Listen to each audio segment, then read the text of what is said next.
Congratulations, you finally made it to 4 p.m. You know what that means. Happy hour. It's time to kick back, relax, and dive into the world of sports with the Young Norvelle Show. Whether you're catching up on the latest scores, analyzing the big plays, or gearing up for tonight's games, we've got you covered. So grab a cold one, settle in, and let's talk sports. Here they are, Patrick Young and Terry Norvelle.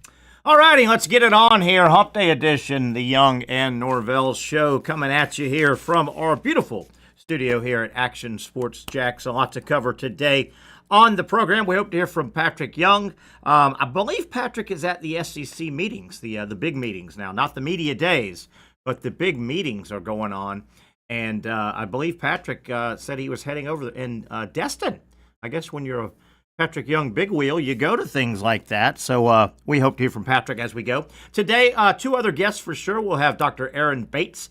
It is Wednesday. Around 5 o'clock, we'll have Dr. Bates on. A lot of stuff to cover with regard to injuries, unfortunately, including Aiden Hutchinson. It looks like the big defensive end for the Lions is fully recovered from a fibia and tibia break. That doesn't happen a lot in sports, I don't think. It sounds more like a car crash type situation, but we'll talk about that situation, rehab, several other injuries in and around the world of sports. We will tap into the knowledgeable brain of Dr. Aaron Bates from Southeast Orthopedic Specialists. Brent Beaird about 5:30. Obviously, he'll have some news and notes from the SEC meetings and then a lot of other stuff. We are on the cusp of the softball College World Series getting underway. Florida plays tomorrow at noon. Florida, Texas kick things off at noon. And then, of course, Friday, we will get deep into the college baseball regionals. So the baseball, they're in their regional round. They'll go regional, super regional, baseball College World Series. The women, the softball side, they're a little bit ahead. It's staggered, and I'm glad it is. It gives us a couple of more weeks to talk softball and then baseball.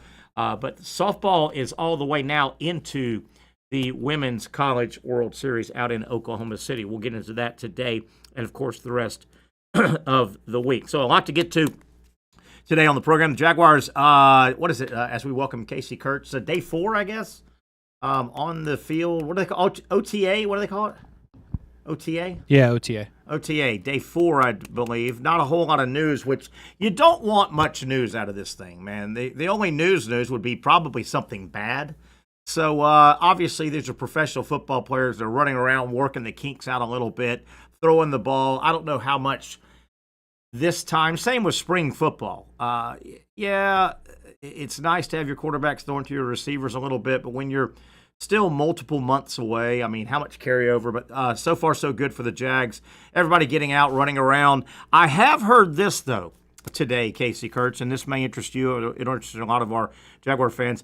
As I understand it, and you know I have operatives scattered all over this area we call Duval County, here where we reside. Operatives everywhere.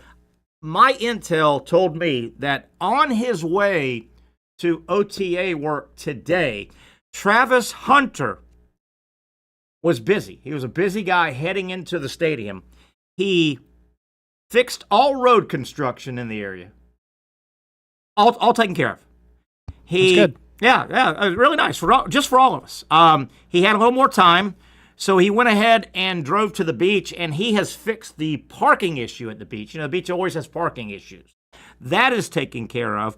Went ahead and swung by the west side, and this is something we've been trying to take care of here in Dirty Duval for a long time, and we've got a pretty good handle. But as I understand it, Travis Hunter went ahead and cleaned up and finished off the bad smell on the west side, mainly from the pulp mill over there for years. Okay. The smell has been cleaned out of the west side, and just for the hell of it, while he was leaving the beach fixing parking issues, Travis Hunter, I was told by my operatives today on his way to OTA number 4, he went ahead and swung by Mayport, and he went ahead with his bare hands.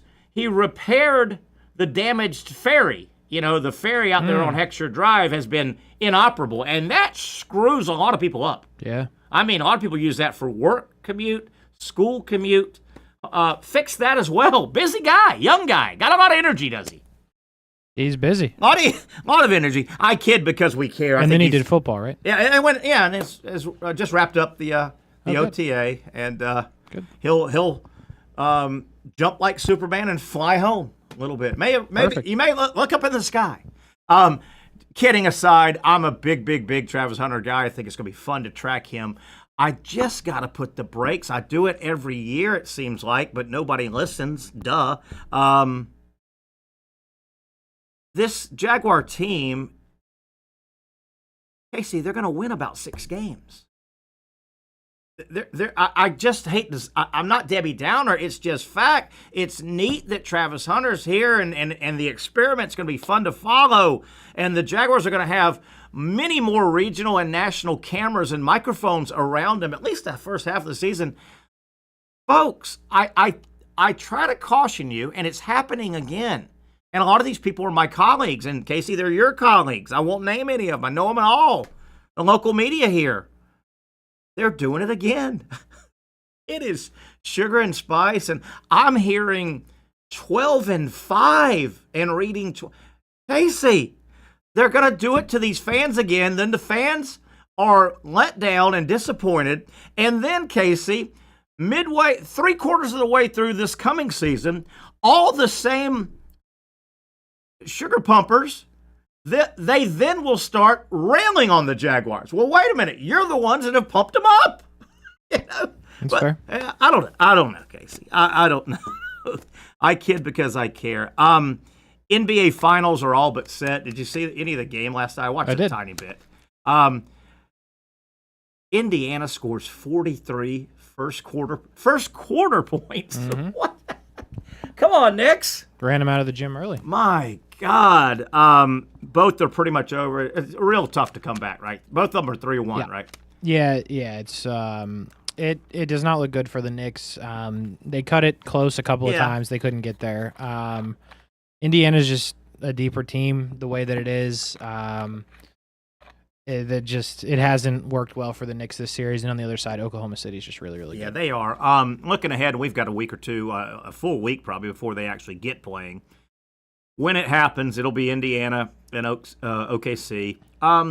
Is that an even matchup? Is there OKC be favored by a little bit, or is it pretty even? No, OKC will be the favorite. Oh, they'll be the big favorite? Yeah, unquestioned. Yeah. And SGA and Holmgren, I guess, are they're Holmgren, the Williams. I mean, they got Caruso. They got a lot of good players. Yeah. So, but OKC will be the favorite. Did you? Right now they're minus 375 to win the title. And what does that mean? Kind of break that down. That's big. It means they're the heavy favorite. Meaning, if you bet on them, you won't win a lot back. You have to bet $375 to win anything. Yeah, to make any hay. To win 100, Yeah, I got you. Did you hear and see the PA announcer last night for the Pacers? And he called out. The game was in obviously in Indiana, but he calls out Spike Lee. Oh, I didn't even realize this. Yeah. So it was pretty funny. It was all over this morning. I don't know if this is the official PA guy, but the game obviously Spike Lee, Ben Stiller, and the guy that played Bob Dylan, Timothy Chalamet. Chalamet. There you go, Bob Dylan guy. They were all there, and they're Knicks fans. And, they were sitting courtside. So before tip-off, the PA guy gets on, or at least a guy got the microphone, and he's just screaming, stirring up the Pacer crowd. We'd like to welcome Spike Lee, Ben Stiller, and Bob Dylan guy, right? And we hope to send them back to New York with deafness in their ears. He calls them out. Calls them out. That leads me into a topic. It's not an important topic, but it bugs me. Okay. The super fan. Okay. You've heard that term. Sure.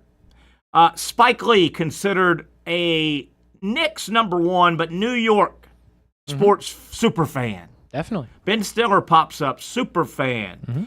Some other ones. A guy I really like. I'd love to have a beer with, Matthew McConaughey, Texas Longhorns. On the sideline, Texas big games. Camera finds it. Super fan. Years ago, and this girl disappeared because I don't think she was much of a super fan, only if her team was winning and going to win and winning title. Ashley Judd. Remember, you couldn't see a Kentucky basketball game without 15 shots of Ashley Judd. You don't remember that? Mm-mm.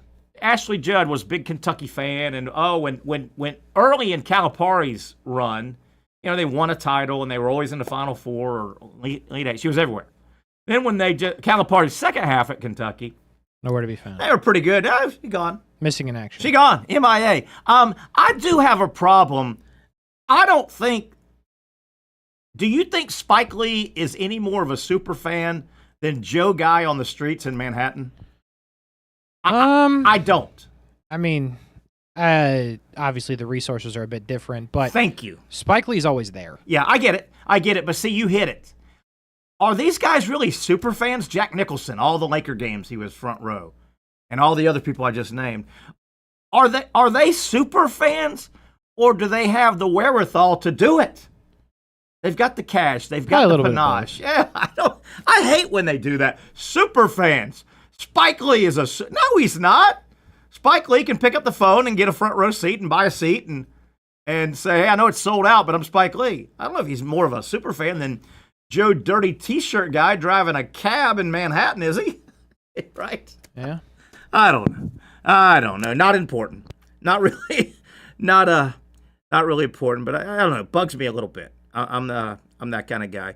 Other things we want to get to today on the program. The SEC meetings. I always want to say the SEC meetings, media day, but it's the SEC meetings are going on. Isn't that just right up the road? No, they're in Destin. Yeah, I was going to say it depends on how long you feel the road is. What road? Yeah, they're in Destin, and I think we just had ACC meetings. That was the definition of right up the road. In Emiliana. Yes. I think. That's correct. Yeah. We'll talk with Brent Beaird about this. I don't know if I love the discussion now. Greg Sankey, SEC commissioner, and some of the SEC people are kicking around. The SEC and the Big Ten have enough pull to, they can weigh this scale down with regard to college football in particular is feeling its way out now. College football is resetting, as we know, and it's going to change dramatically. It has changed dramatically. But now Sankey's talking about 5-11. Have you heard about this? A 5-11 plan. I have not. Meaning for the 5-11, for the 16-team playoff coming up in a couple of years, which is pretty much a done deal.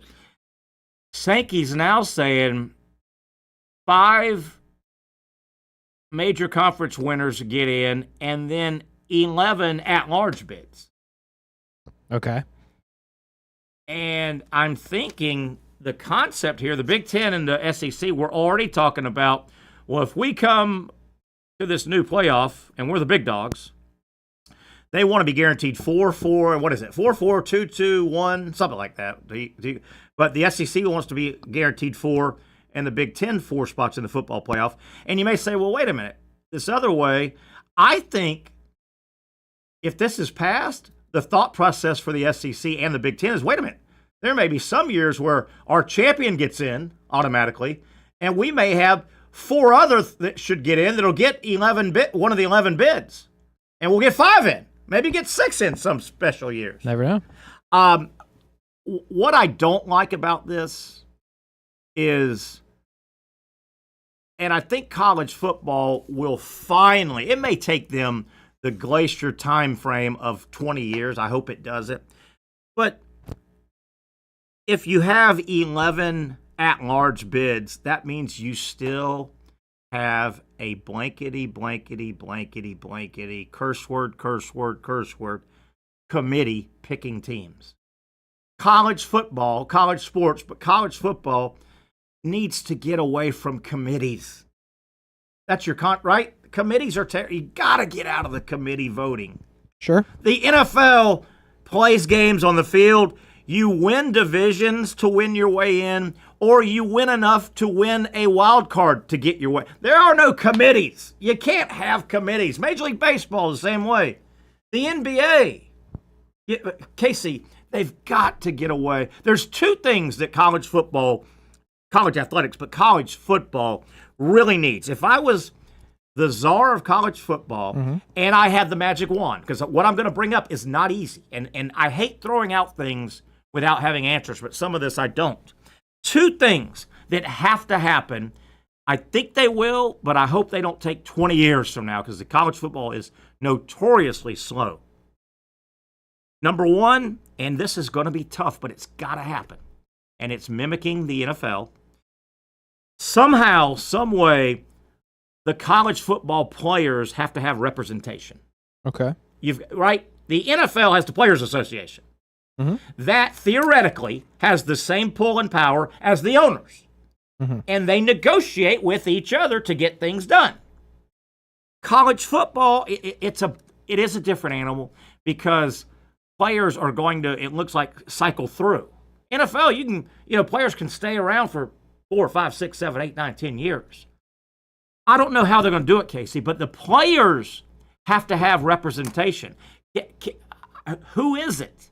It's got to be a separate entity, right? With the players' best intentions. Yes. Right? I don't disagree with any of this. I don't know how they're going to do, but you've got to have that. Create a business. It's not that difficult. Yeah. But I mean, are there actual active players on the board? I would say very recent. Are there, when they cycle out of college, do you just keep replacing them? Yeah, I think you look at like the people that were in it first right off the rip. So like to me, Quinn Ewers is somebody I would want on that board. But would that cycle? Would you be able to stay on? When you leave college football, do you care? You're in the NFL, or you've moved on with your life. Well, I think if you're talking about the Travis Hunters, like, yes, you've moved on with your life and you're a great NFL player. Yeah. Quinn Ewers is likely not to have a great NFL career. Maybe. So I think you look at the ones like in that realm that definitely played a part in NIL, and then like the Riley Leonards, if he doesn't end up being the quarterback of the Colts. Like guys who would be Spencer Rattler would be a great one. Now, you probably need the entity we're talking about has got to be separate. It can't be, it's got to be separate, but have power from the NCAA or whatever organization runs the actual structure, right? The players got to have their own representation. Definitely. I don't know how it could be sticky, but that group, if it has a board and some player representatives, the CEO and the board of trustees, they can't be related at all to the NCAA. It's got to be separate. Yep. And then you got to make sure that there's no, I don't want to say collusion. What's the word? You can't. Collusion's about the word. Collusion. Can't be any backroom deals. Can't be any. Hey, 52-year-old whoever, established businessman that has the title of CEO of the College Football Players Association. You can't be having any blink your lights twice in a back alley meetings with NCAA guy. Mm-hmm. It's got to be separate. It's going to be hard to do, but that's what really needs to happen, number one. Number two, we just talked about college athletics, college football. You've got to get structured to where there is no voting to see who gets in. Committees got to go. Committees have got to go. Now, I think that's a lot easier. My second one there, eliminate committee choices. Casey, I think that's a lot easier, and we're getting there. I just wish the two big boys that can get us there are the SEC and the Big Ten. Sure. You can see the setup, but I'm scared it's going to take 20 years. The setup is, okay, we may have to hurt some feelings, but it's time. We can start our own entity, mirror it like the NFL. We'll come up with the names. The names and all will happen. The Big Ten will play the role of the AFL in the NFL, right? The SEC will play the role of the NFC, AFC, NFC, right? Sure. And then the SEC has 16 right now. The Big Ten has 18. Both of them, you say, it's time to play big boy. This is pro football. It's not, let's help East Tennessee State have a football program and run some players. No. You bump up the SEC to 24. You bump up the Big Ten to 24. You break them into 6, 6, 6, 6. divisions, right? 4 16 divisions. Yep. 4, and you go there like you follow the NFL's model. Your division winners get in. You've done something. Yay. Okay. Your wild cards. You figure the wild cards out, but everything's done on the field. Not Condoleezza Rice and Jim Grobe, former coach at Wake Forest, and the guy that coached Spike Dykes' dad from TC, right? Mm-hmm. That's the second. You got to get rid of committees. The NFL, I keep saying it, Casey, the NFL model is there for the taking. Not that difficult. Is it not? Couldn't me, you, and a couple of attorneys figure this thing Feels out? like it because they already laid the groundwork. You don't have to do anything. Just take it. Yes! Yes! Yes! Borrow, if you will. And borrow. They've got a pretty good concept on salary cap and how to make it equitable and fair. They know parity. They know, right? They've done all this. They have. Why? Now, I'm successfully too. Yes. I'm sorry that plan, and I think this is a great plan. That's 48 of your big boys. 24. Mm-hmm. Not saying it can't expand, maybe 10, 50, I don't. But that's your 48 big boys. 49 through 130 or whatever. I'm sorry, but this is not handouts. This is not welfare. See, that's why I think you should have, like soccer has in Europe. I like it. Relegation. Yeah, I've heard that. If you want to suck, but you're in the top 40, whatever, then you gotta be there, because if East Tennessee State decides to play and go 12-0 and they have NIL players and they get to come up. I've heard people talk about that. It's not a bad idea. Not a bad idea. I don't know if it's a rolling 3 years or something. I don't think year one.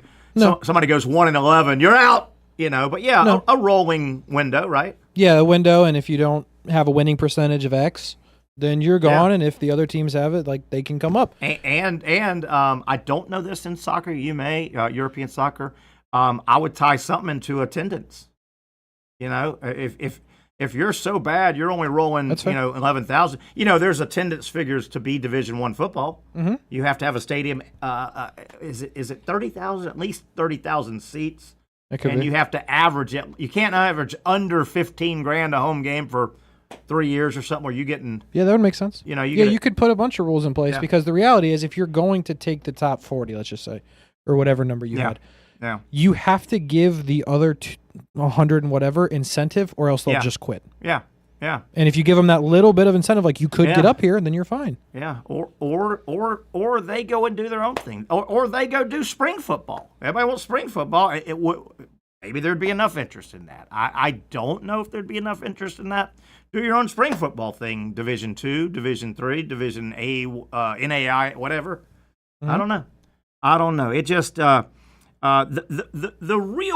real issue, I think, that would help is figuring out college football now, pro college football player representation. That is a big one.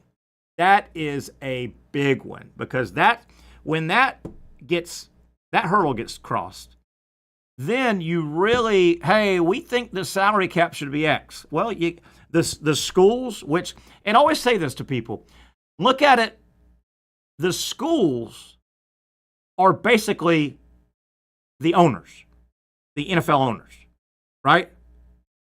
The player reps representation I'm talking about is basically the NFLPA. The schools are the ones paying the bills. And people say, well, Terry, because I see a day, Casey, will I still be around? I don't know. But I definitely see a day where the student part is gone. Right. The student part is gone. This is just another pro football league, probably designed for more of a development, but college football is not going to go. But I see that, and people have asked me, well, Terry, if the student part goes away, why are colleges involved at all? And I'll give you a good answer. I think colleges have a lot of money, and they look to invest their money. College football with these contracts and these payouts, it's a great investment. Being in the Big Ten or the SEC is a wonderful investment. That's true. Right? I mean, you are handed gobs of money as a member of that club. Definitely. That's what, it's almost like, insurance companies. None of us like insurance. Insurance is kind of, where is it? You can't, you need it, but you don't have it. Insurance companies are some of the most wealthy industries in the world ever. They have to do something with their money. Have to. They buy land, they buy banks. There you go. But no, I see a day where the student part's gone, and you also have to think about federal funding, because these schools get a lot of federal funding, and that gets into Title IX, and wait a minute, why are we funding you if you don't have an education side? But no, I see a day that the student part will be gone. Do you, Casey? I think it'll be tough, but it's not out of the realm of possibility. Yeah, interesting. Wow. How about this? How about this deep thought first topic, Hump Day Wednesday, and I'm wearing a Scooby-Doo shirt, for God's sakes. Yeah, why are you doing that? Did you notice? I like dogs. Look at my Scooby shirt. I know you like dogs. Okay. Yeah, look at there. Where'd you get that? Where did I get it? I was traveling somewhere and saw it. Isn't that great? It's a good shirt. Everybody loves Scooby-Doo, don't they? Yeah, I think so. I think still universally loved. Yeah, I agree. I worked about 5 hours this morning early. I did a half a day down at the arena. A little dirty. I raced home, to get to the show and changed clothes, and just said, I don't have a meeting or anything, so I got Scooby-Doo and full transparency. Flip-flops. Okay. Scooby-Doo and flip-flops. All right, we come back. We're going to lighten it up a little bit. In case you enjoyed that discussion, that was interesting. Interesting for a guy that loves college football. I hope college football can move a little quicker than they historically do. Because I think the stuff you and I just talked about will happen. I wouldn't put it past college football, the SEC, the Big Ten, the NCAA, of that being implemented in about 20 years. Got to move faster than that. Yes, I don't want 20 years. We come back, we'll lighten it up. Hey, real quick. A lot of baseball today, a lot of day baseball, major leagues, but you will not have any. The Braves will not lose today. They've been postponed. Oh. I guess bad weather already in Philadelphia. Braves shut out last night. Oh, did you see that? I did not. 2-0. 2-0. Walked. Bases loaded, walk to score the second run. That's terrible. Yeah, not good. Don't look now. Bottom of the ninth. White Sox 9-4 over the Mets. That's a good. They're gonna win. Yeah, how about that? White Sox may get a win. Houston leads the Athletics of what do we call that? West Sacramento Athletics. Just rolls off the tongue. Yeah, it does, doesn't it? Houston leads the Athletics 5-3. That is in the bottom of 7, middle of 4. Pirates 1-0 lead. So that must unbelievable. Skeens must not be pitching. I do not believe he is. Yeah. But let me tell you, the recipe for success in fantasy baseball is pitch the guys that are pitching against the White Sox and the Pirates. I pitched the dude for the Mets today. He's about to lose to the White Sox. And I'm pitching the dude on the Diamondbacks who may lose to the Pirates. So, hey, see, I'm not real smart, but it almost sounded like that little gibberish you just did was not good for you. It's not. Okay, yes, that's it. It is not. It is not good for me because some idiot lost to the White Sox. Are you like, is your fantasy track record kind of like Costanza being Bizarro Man and saying just kind of I'm going to do everything opposite? No, I mean, it works more times than not. I mean, the White Sox have only won, 12 times? Yeah, like 12. So more times than not, it works. Okay, I got you. Didn't work. And then now if you're telling me the Pirates are going to win too, like you might want to go play the lottery on the way home because if the Rockies pull one out tonight, do something crazy and start buying stuff. Yeah, 1-0 Pirates in the 4th, so a long way to go.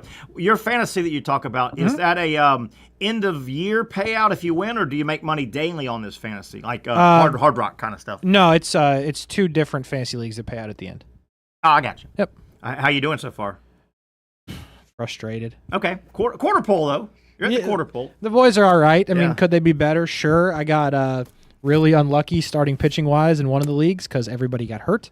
But, we're powering through. As we go to break here, you know the gambling world a lot more than me. I play around. Patrick plays around with a little bit. First time ever. Got how the Hurricanes doing for you? I don't like them. Okay. Don't like them at all.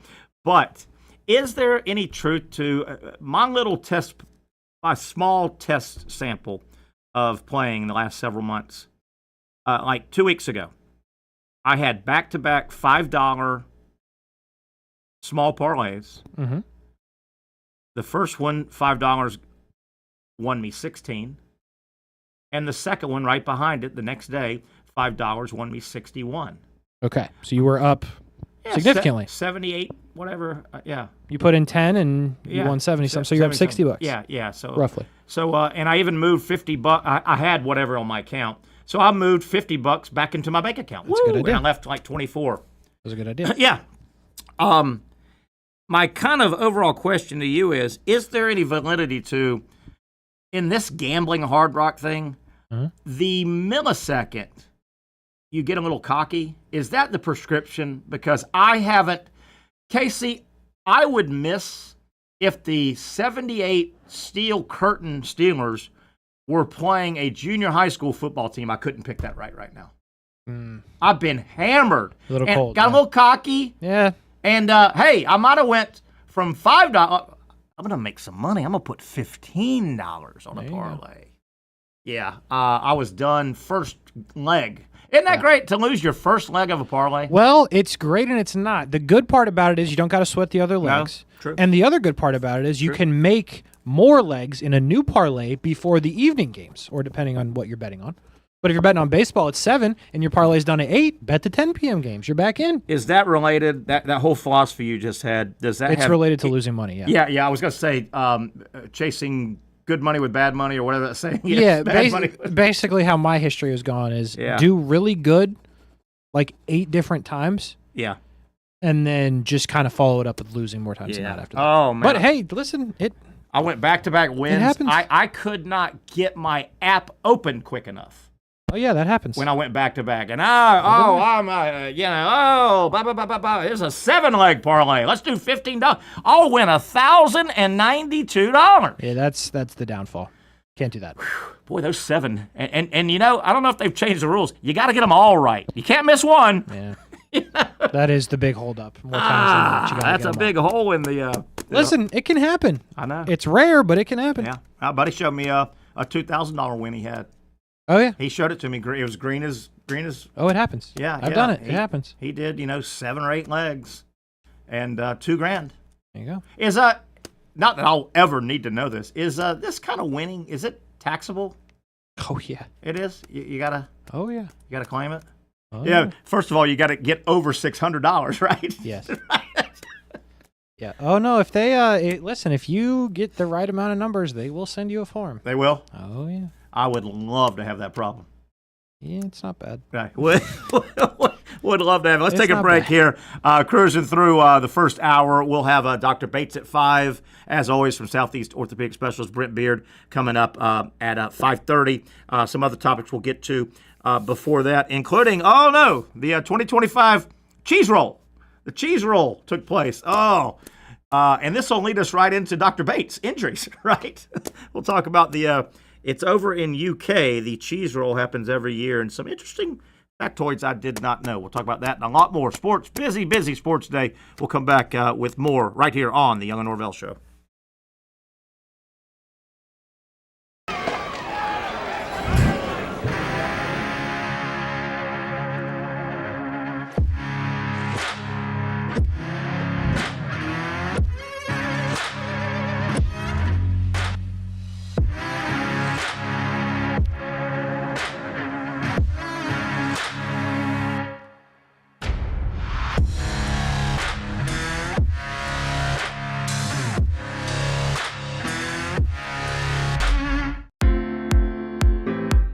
At Southeast Orthopedic Specialists, we know pain and injuries can stop you from doing what you love.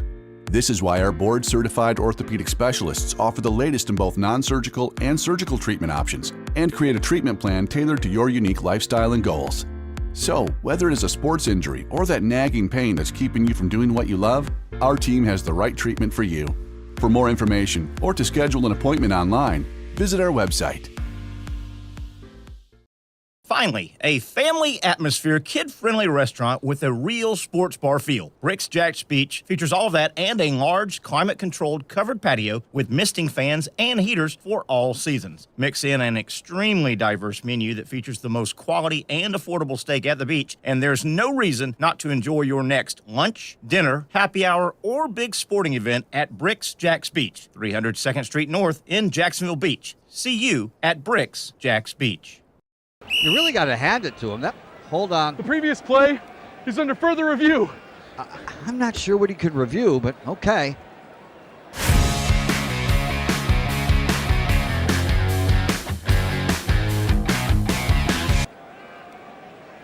Sure has been a while. Dynamic Hurricane Grill and Wings for the football season. Well, there he is. Oh, what is that? The Action Sports Jax 24/7 network is streaming. I'm Stuart Weber, and I'm here to teach you a nice 3-step process on how you can watch all your favorite programming, from the Brent and Austin Show every weekday 10 a.m. to 1 p.m. or the Cup Date with me. It's fantastic. We talk NASCAR. It's a great time. Wednesdays at 1 o'clock. All right, first step, easy. Download the Action News Jax app. You probably already have it downloaded on your phone, so you might already have that one taken care of. Step 2, see that stack of pancakes up there? You click that stack of pancakes, and it's going to bring down step number 3, which is a full screen of all the different streams that you can click on, including the Action Sports Jax 24/7 stream. You click that, the video's rocking and rolling on your mobile device. You're watching all the shows you want to, and you're having a good time. You can also do it on your smart TV with the Action News Jax Now app. I do it on my Samsung TV at home. It's a great way to watch it on a nice, large screen for all the content. That's the Action Sports Jax 24/7 network. Hope you can find it. You trust CGC to make your water great, and now you can trust CGC with your plumbing needs as well. Fast, convenient scheduling, licensed and insured. A quick call away at 904-552-1242. You never know when you're going to have an issue with a shower, toilet, or maybe it's a sink that sometimes is easy to fix. All right, let's be honest. I'm not fixing anything. I'm totally staging this because when I have a plumbing problem, I call CGC Water Treatment and Plumbing. Trained professionals, transparent pricing, customer satisfaction. Small problem or even a bigger issue. Maybe you need a new tankless water heater or something a bit more intricate. The experts with 25 years of experience at CGC Water Treatment and Plumbing can do it all. Call 904-552-1242 or visit cgcwater.com. That's 904-552-1242 or cgcwater.com. CGC Water Treatment and Plumbing, an authorized independent Connecticut dealer. Florida license number CFC 1432579. Oh boy. There you go. Holy cow. There's the cheese roll. Holy cow. It happens every year over in UK. What? There's our winner. There you go. What a... There you go. This happens in the UK. I'll get to that in a minute. I've never understood the UK, but this is the classic cheese roll competition. There are actually 7 different races right there on the same hill, but they break it up. So this guy won it. So I just wanted to give people a visual if they haven't seen this. Happens every year. This was the 2025, just happened. I watch a different person every loop. Oh! So that guy, oh! Yeah, that's rough. Yeah, I don't. Congratulations to our winner Way to here, go. the hero. Way to go. But like, there's his cheese in his hand. See it? 7 pounds. So you got dude in jeans and black long sleeve is I going see. good. Oh, Sniper out, up, down. Oh, please God, stop. Oh, Not God. good. Now, when it other wraps, there's on the left a Okay. Cody Rhodes lookalike, which means blue Oh, I pants, see him. white Yes. shirt. So Yes. he's down, he's up, he's down, Down again. and he's fighting to get back up again. Like he's up again. This is just Oh, it's beautiful. It is. Hey, and at least they leave the grass kind of soft. You know, look. They no part of this looks soft. No. Oh, red shirt guy. All right. Let me give you some backstory here. It happens every year. I've seen it a million times, but my God, you can't not watch it and cringe. And this will lead us into Dr. Bates from Southeast Orthopedic Specialists. So it happens over in UK. Number 1, I will go to my grave. I never quite. UK is like an area, right? And I think UK encompasses like multiple countries are part of the UK, like Wales. That's correct. And England. I believe that to be correct. Yeah. And Ireland or somewhere. I don't ever. Yep. Anyway, so this happens in the UK in on an area that's called Cooper Hill. The hill they're going. To me, that's a mountain, for God's sake. It's pretty large, yeah. Cooper Hill in the city of Gloucestershire, and they always cram multiple name words together over there. They do that. Right? Worcestershire, Land, Pool, Liverpool. Yeah, whatever works. Yes. So anyway, get a load of this. Okay. So dude that just won it, you saw, there are 7 different races. I didn't know any of this. and it's male, female. It's not co-ed, right? So the men and the women. So you saw the guy that won. He's back-to-back. He's done it twice. The back-to-back champ. Yeah, can you imagine that? That's wild. The woman, 20-year-old girl, won the women's race. How about that? And she, obviously, cameras and famous, right, getting interviewed. She said, I don't really like cheese. So what are you doing there? And, of course, they get that big 7-pound block of cheese. Now, get a load of this. I just buy the cheese. I know. That's a hell of a lot of work to get a block of 7-pound cheese. I mean, 7 pounds of cheese is probably expensive, but I'll just buy it. And what does that cheese smell like? Cheese doesn't smell great anyway. That's foul. So, Ava, the 20-year-old female winner of the female side, she admits on a TV interview, I don't even like cheese. I guess she likes fame. That's fair. I didn't know this. And let me explain it before you. Okay. They have separate races for kids. And what do you immediately think? You think snapping arms and legs? I think of neglect. No, but here's what they do so they don't get arrested. Okay. The kids' race is uphill. Oh, okay. Makes sense, doesn't it now? I mean, better, but you can't tell me those kids still aren't falling. Guess so. But not as violently. Not as violently, but they put the cheese on top of the hill, I get it. and the little boys will go, and then they go. So that makes it better. Makes it better. When I heard, I go, my God. Yeah, that's those little 8-year-old arms are going to be snapping like freaking, like that cereal you pour milk on. You would have some serious lawsuits and injuries, and yeah, that's one hell of a thing to do. But no, when I started reading, I go, what? Are you what? And they go, no. The kids' races are uphill. So now, here's probably the best thing I read out of this entire story. I love watching this once a year. Okay. So in the grown adult women's race, we know Ava won, 20-year-old. I can't remember. I don't know if I wrote it down where she's from. Yeah. No, people come from all over the world. Really? Oh, yeah. Huh. The very last guy. I guess they don't do cheese races in Virginia. No, but they're all over the world. I mean, dude that won it back-to-back, I don't even think he's a UK guy. He traveled in. How about that? The loser of the men's race, and he was way behind. He came down, big fat guy. He was way behind, and he was sporting a Canada flag. So Canada lost again. Yeah, sounds like it. But get a load of this. In the women's race, the downhill women's race, one lady didn't win it. Not Ava. This was a lady that didn't win it. But she got down, and they also have a couple of men and women uphill, if you so choose to go. But, you're not going to win the pride of the world. No, right? no, absolutely not. So one lady in the women's downhill didn't win it. She gets downhill, goes through all that. Guess what she did? What happened? She mistakenly left her phone at the start up top. Oh. So, hold on, it gets better. She signs up for the women's uphill and wins it because she wanted to go get her phone. No way. That's unbelievable. Good for her. Hey, motivation, my man. She's leaving with a trophy one way or the other. other. What would you do for you? As important as phones are to all of us, I'd leave it. I'd be like friggin' Roadrunner going up that damn thing. I'd be like, someone throw it down. I'll catch it. It's got an outer box on it. Throw it. She gets down, doesn't win, discovers she left her phone up top before they said, and go. And she said, the hell with that. I'm not just going to go up that damn steep hill. I'm going to win it. I may as well win it. So she's got a first and second on her resume right now. How about that? Is there anything in our country that relates to the cheese race? The only thing I can think of is, you remember that TV show Wipeout? Yeah.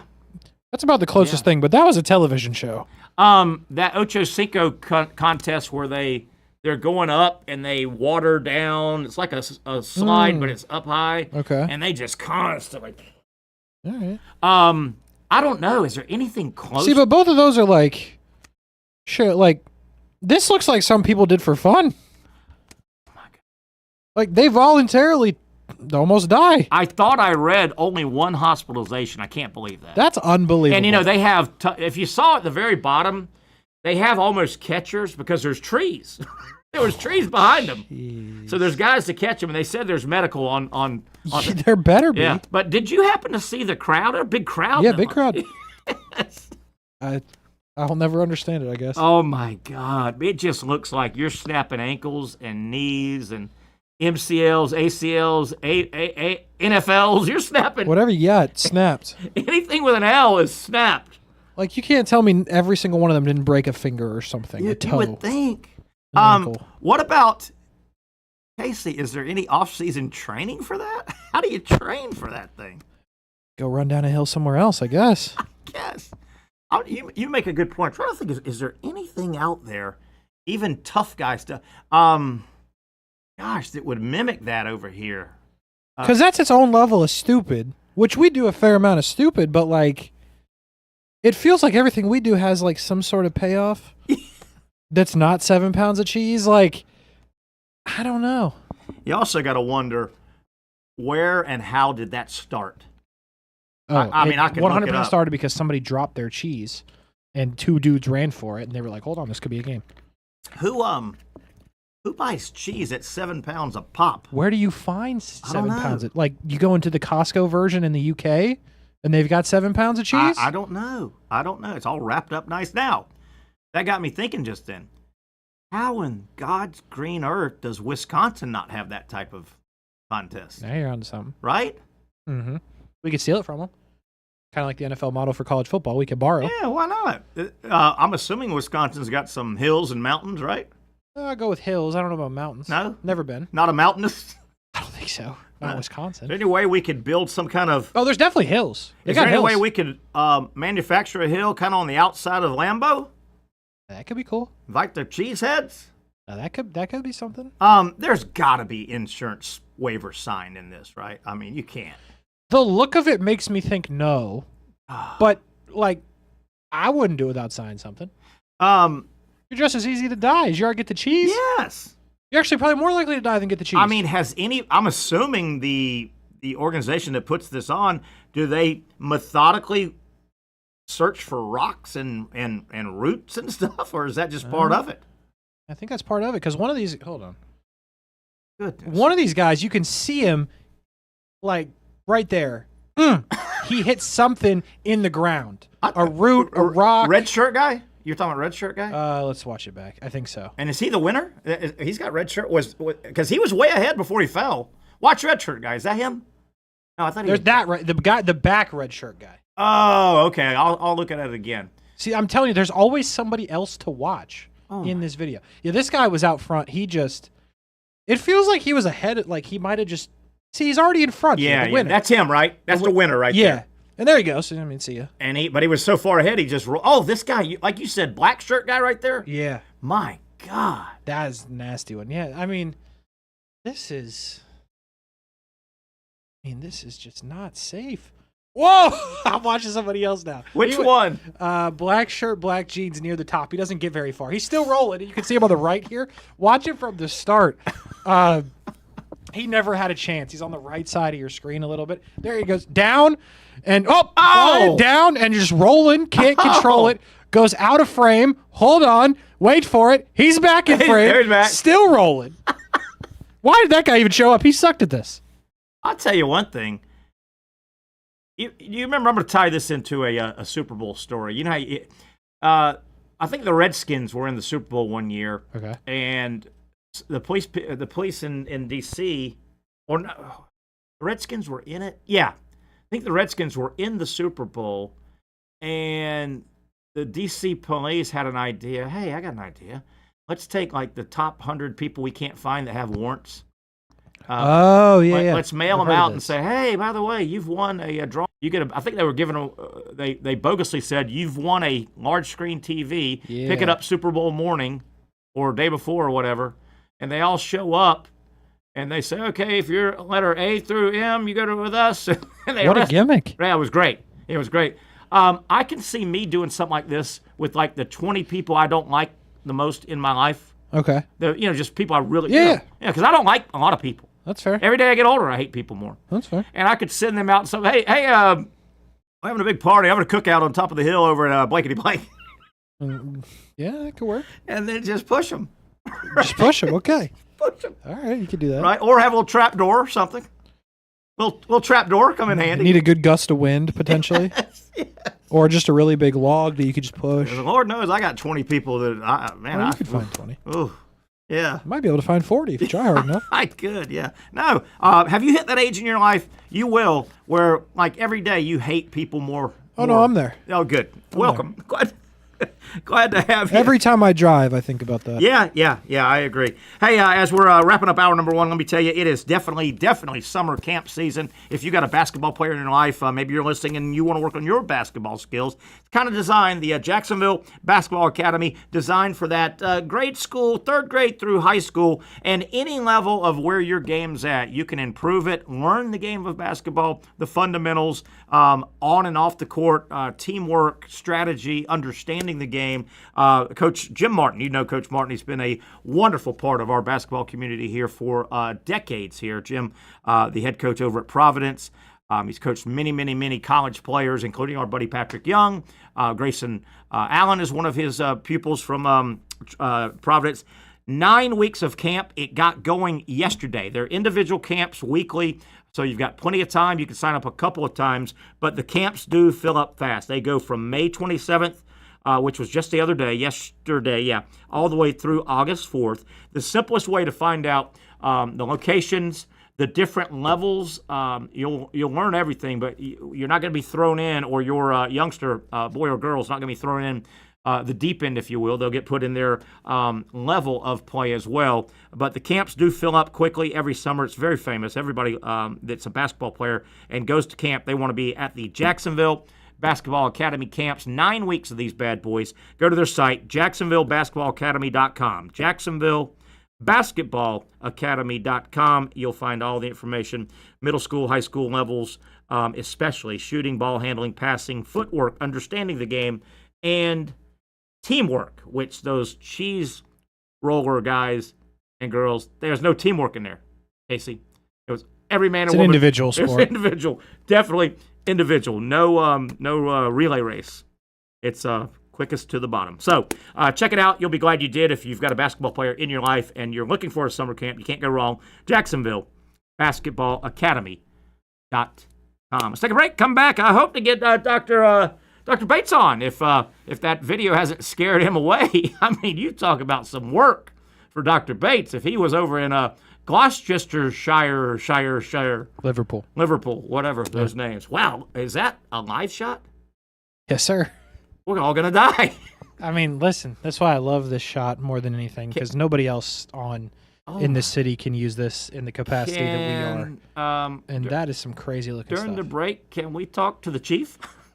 Chief might be on TV right now. Chief? No, not yet. Better be. We need Chief on TV right now. Well, I can tell you probably in 7 minutes the Chief's probably going to be the lead at 5 o'clock. You would think. Look at that cloud. Or I think that's rain. I think we're dying. I think we're going to die. It don't look good. I mean. Does not. And that's far from where we are, unfortunately. I think it's timing out right about the time you would leave here. Actually, I think, look, Casey, that's right on top of your house, isn't it?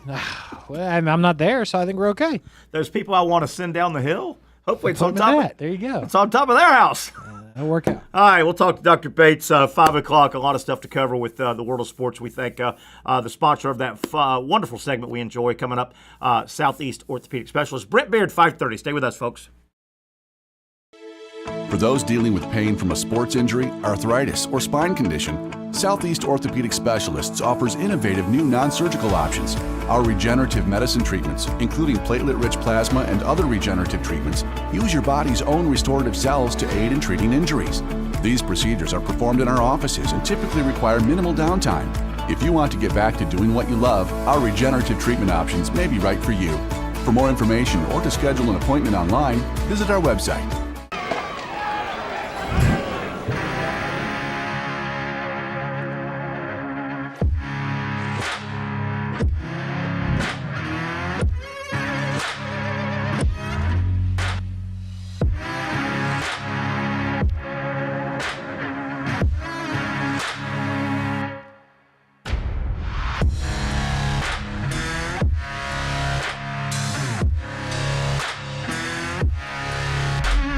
Finally, a family atmosphere, kid-friendly restaurant with a real sports bar feel. Bricks Jack's Beach features all of that and a large, climate-controlled covered patio with misting fans and heaters for all seasons. Mix in an extremely diverse menu that features the most quality and affordable steak at the beach, and there's no reason not to enjoy your next lunch, dinner, happy hour, or big sporting event at Bricks Jack's Beach, 300 2nd Street North in Jacksonville Beach. See you at Bricks Jack's Beach. You really got to hand it to him. Hold on. The previous play is under further review. I'm not sure what he could review, but okay.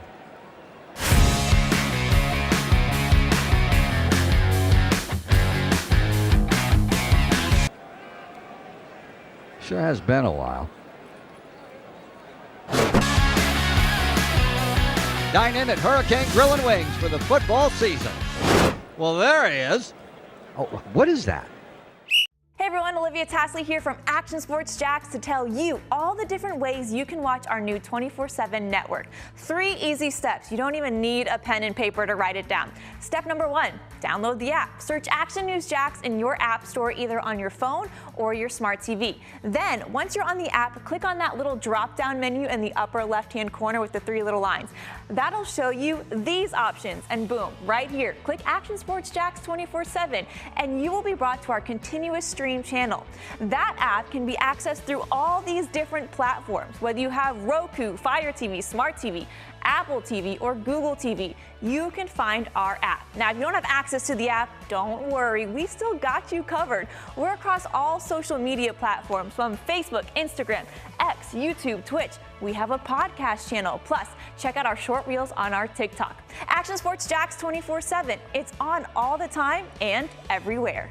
It's a new logo, new branding. With Bold City Heating and Air, it's an old school approach. One of the few locally owned and operated air conditioning businesses left in Jacksonville. It's hot, Florida in the summer. You can't do much to avoid it, but you can keep cool with Bold City Heating and Air. It's every customer counts kind of service, from when these trucks have pulled up to my home over the last couple of years and when they pull into your driveway as well. From communication to pricing to the actual service, everyone at Bold City Heating and Air cares about you. You know who is coming to your house. You know they will be well trained, and they will respect your home. Air conditioning convenience at boldcityac.com. Stay cool while it gets hot. Bold City Heating and Air can help. Don't get caught sweating all summer. boldcityac.com, and they have financing to help. New systems starting at $110 a month and $50 off any repairs. Stay safe, stay comfortable with Bold City Heating and Air at boldcityac.com. Homegrown in your hometown. All right, there's that ominous-looking shot. It is a gorgeous shot, unless you don't like hurricanes or tornadoes or whatever that thing is coming at us. Welcome back to the Young Norvelle Show. Terry Norvelle here. Patrick, I think, is in Destin. I believe he said he was at the SEC Media Days, probably through SEC Network. We've got Dr. Bates here momentarily, hopefully, and as we do every Wednesday from Southeast Orthopedic Specialists, and Brent Beaird should join us around 5:30. Things we want to cover with Dr. Bates. Good news for Aiden Hutchinson, the very talented defensive end for the Lions, had his season cut short, only about 6 games in, and he was having a very, very big season, was Hutchinson. He suffered a broken tibia and fibia. Sounds painful. And yeah, definitely. And when we get Dr. Bates on, I want to ask him, in case I can throw it, I don't recall athletes breaking both of those bones very often. No, doesn't. I mean, not a familiar thing. I'll ask Doc, but that to me sounds more like a car crash. Sounds terrible, right? Because tibia fibia is the lower and the upper leg bone, right? I believe so. Yeah. But yeah, man, to me, I thought that was unique. That I just don't hear that out of the sports world. No. Very often. Maybe I just haven't paid enough attention. I want to ask Doc about that. A couple of other things in and around the world of sports injuries. Justin Verlander has been around a long time, a power pitcher. Obviously, he's not at the peak of his career. He has been out, and I've never really heard this muscle associated with throwing a baseball, but he's having issues. He's still out because of his damage to his pectoral muscle, his chest muscle.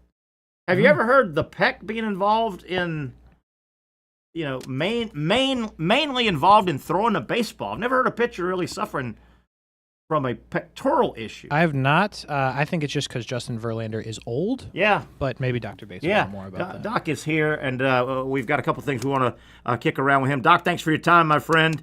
I don't know if you heard a moment ago, I wanted to lead off with Aiden Hutchinson, the great defensive end for the Lions. Played about 6 games. And, Doc, he broke and has just had to rehab the tibia and the fibia. Those are the 2 bones, the lower bone and the upper leg bone. Is that right? That's correct. Casey and I were just kicking this around, and obviously you see this every day.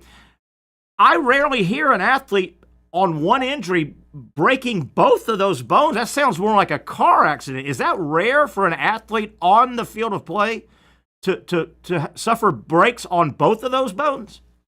Well, I think you just said it was the lower bone and the upper leg bone. It's both lower bones. Oh, okay. That explains more. And Casey and I weren't sure about that. Okay. Yeah. Well, pick it up from there. Is it common to break them both? Okay. Yeah. Yeah, you kind of break them both. So there is what you were saying before. It's less common. It's more like high energy injuries like car crashes, motorcycle crashes. Yeah.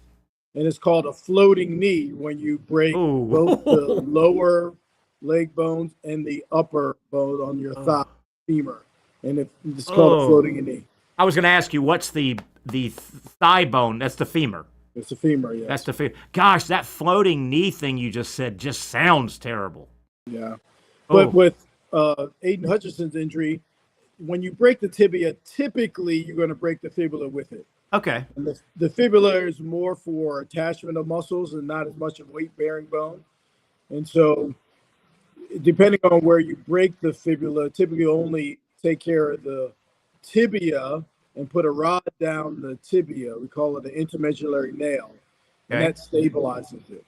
Okay. Well, and you're ahead of me. I was going to ask, is the rehab on the same pace? Is one of them much quicker than the other? Are they kind of the same rehab? Are they handled independently or together rehab? How's all that go? Rehab of what initially? I mean, does one of them get more attention because it's the bigger of the two? Is it's the slower to heal? Anything like that, or do you just rehab them and fix them up at the same time and just time it out? Yeah, it's all rehab does one injury together. Yeah. Because you don't realize just because you broke those bones, it's not just the bones. There's a lot of soft tissue damage too. Yeah, yeah. And like I said, a lot of soft tissue attaches to the fibula, and so that all has to heal back in and everything as well. I tell you, Doc, we've done this a couple of years. I've learned so much. I know I'm speaking for Patrick as well. One of the main things I've taken from your discussions with us is, I don't know how you phrase it, but in terms of breaking a bone versus a ligament or tendon tear, bones heal quicker and natural, right? You've always got that through to me, and I never thought of it like that, but if you would rather have a bone injury than a ligament tendon. For the most part. Yeah. I remember you saying that. Bones are designed to is it meld themselves back together? Heal and mend back together. Right. They're designed, right? We just have to put them there so they can do that. Whereas ligaments have a very poor blood supply. So a lot of times with ligaments such as the ACL, when you tear that, it doesn't really heal on its own. So we have to take tissue from elsewhere and reconstruct that ligament. But bones in general like to heal back together so long as you put them there. Getting back to the tibia, fibia, same area, different bones, but same area. Is it, if he only did one of those, would it still be the same time frame kind of thing? They don't really relate to each other? The tibia and fibula, no, it's one injury. Yeah, okay. And you address all parts involved. And so if you just had a fibular fracture, sometimes it doesn't even need to be fixed depending on where it is. Yeah. And the mechanism of injury. Yeah. The fibular fractures down by the ankle, that a lot of times those need to be fixed surgically or repaired surgically. And now the tibia bone, it's a major weight-bearing bone of the lower extremity of the lower leg. Yeah, and you just said it, weight bearing. I mean, this guy, Hutchinson, is now maybe 23, 24 years old, probably about 275 pounds of power and push off. I mean, turning the corner and he's pushing off one way and the other. Man, boy. Yeah, he's gone through it, but he's a high level athlete. Yeah. They come back from these things all the time. Doc, I'm going to switch to a baseball pitcher and just pitching in general. What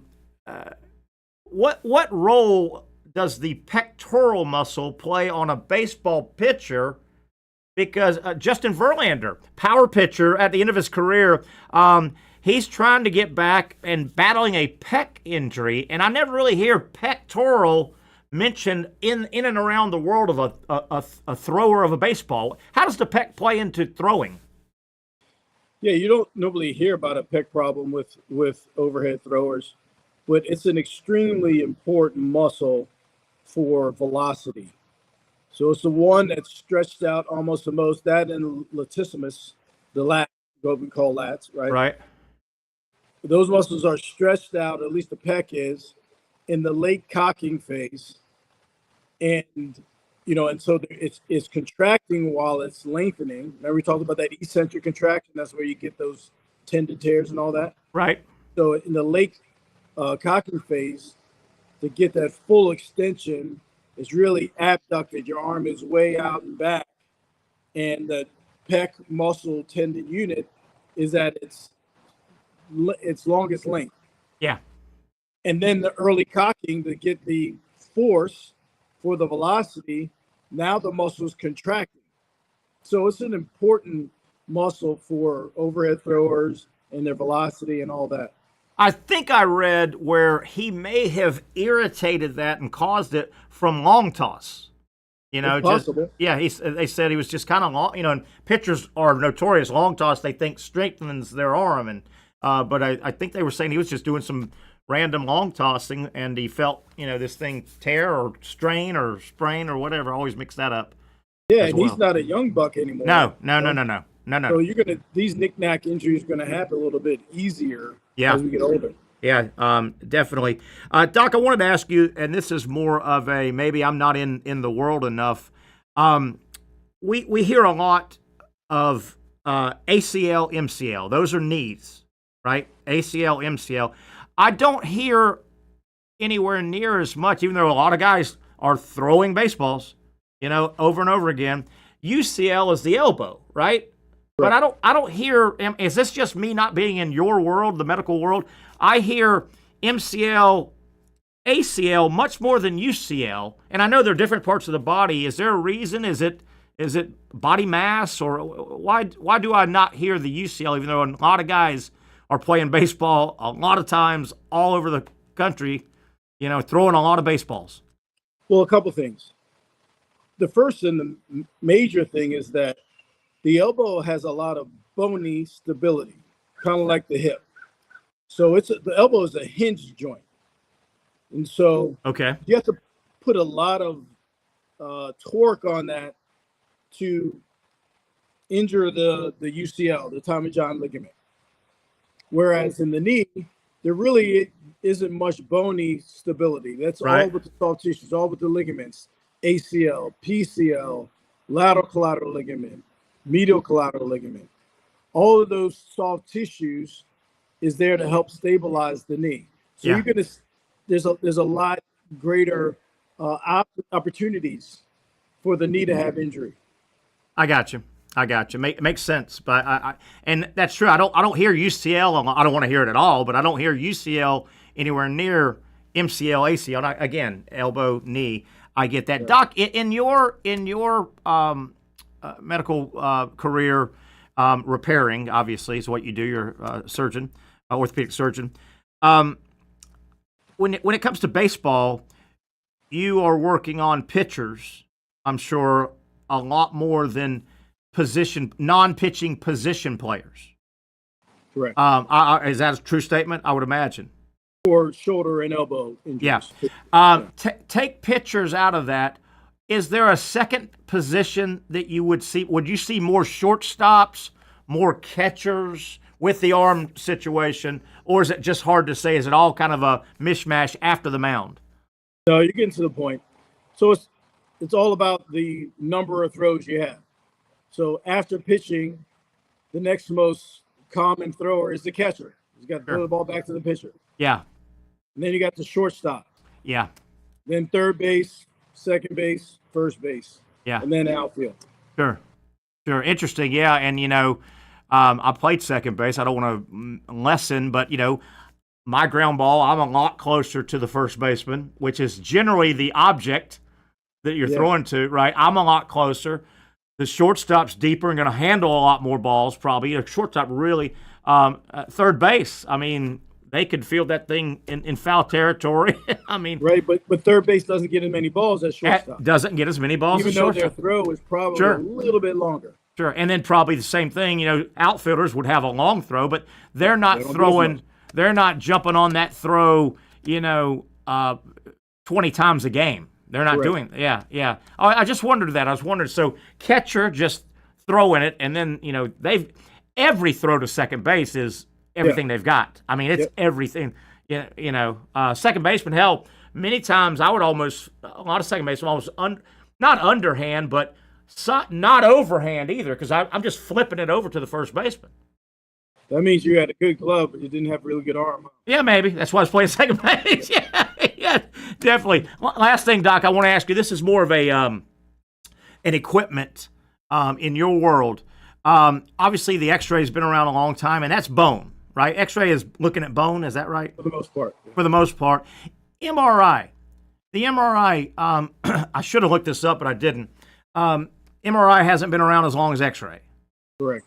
Right? It's a newer innovation, and it has really got its place in your world, right? It's a very valuable tool. I guess innovation will always happen. Will the MRI finally phase out? Will there be something? Does the MRI still give you everything you need? Oh, yeah. You can see a lot of things in MRI that you can't see in any other advanced imaging. And so I don't see the MRI going anywhere. There's not really anything on the horizon that is better than MRI to see soft tissue.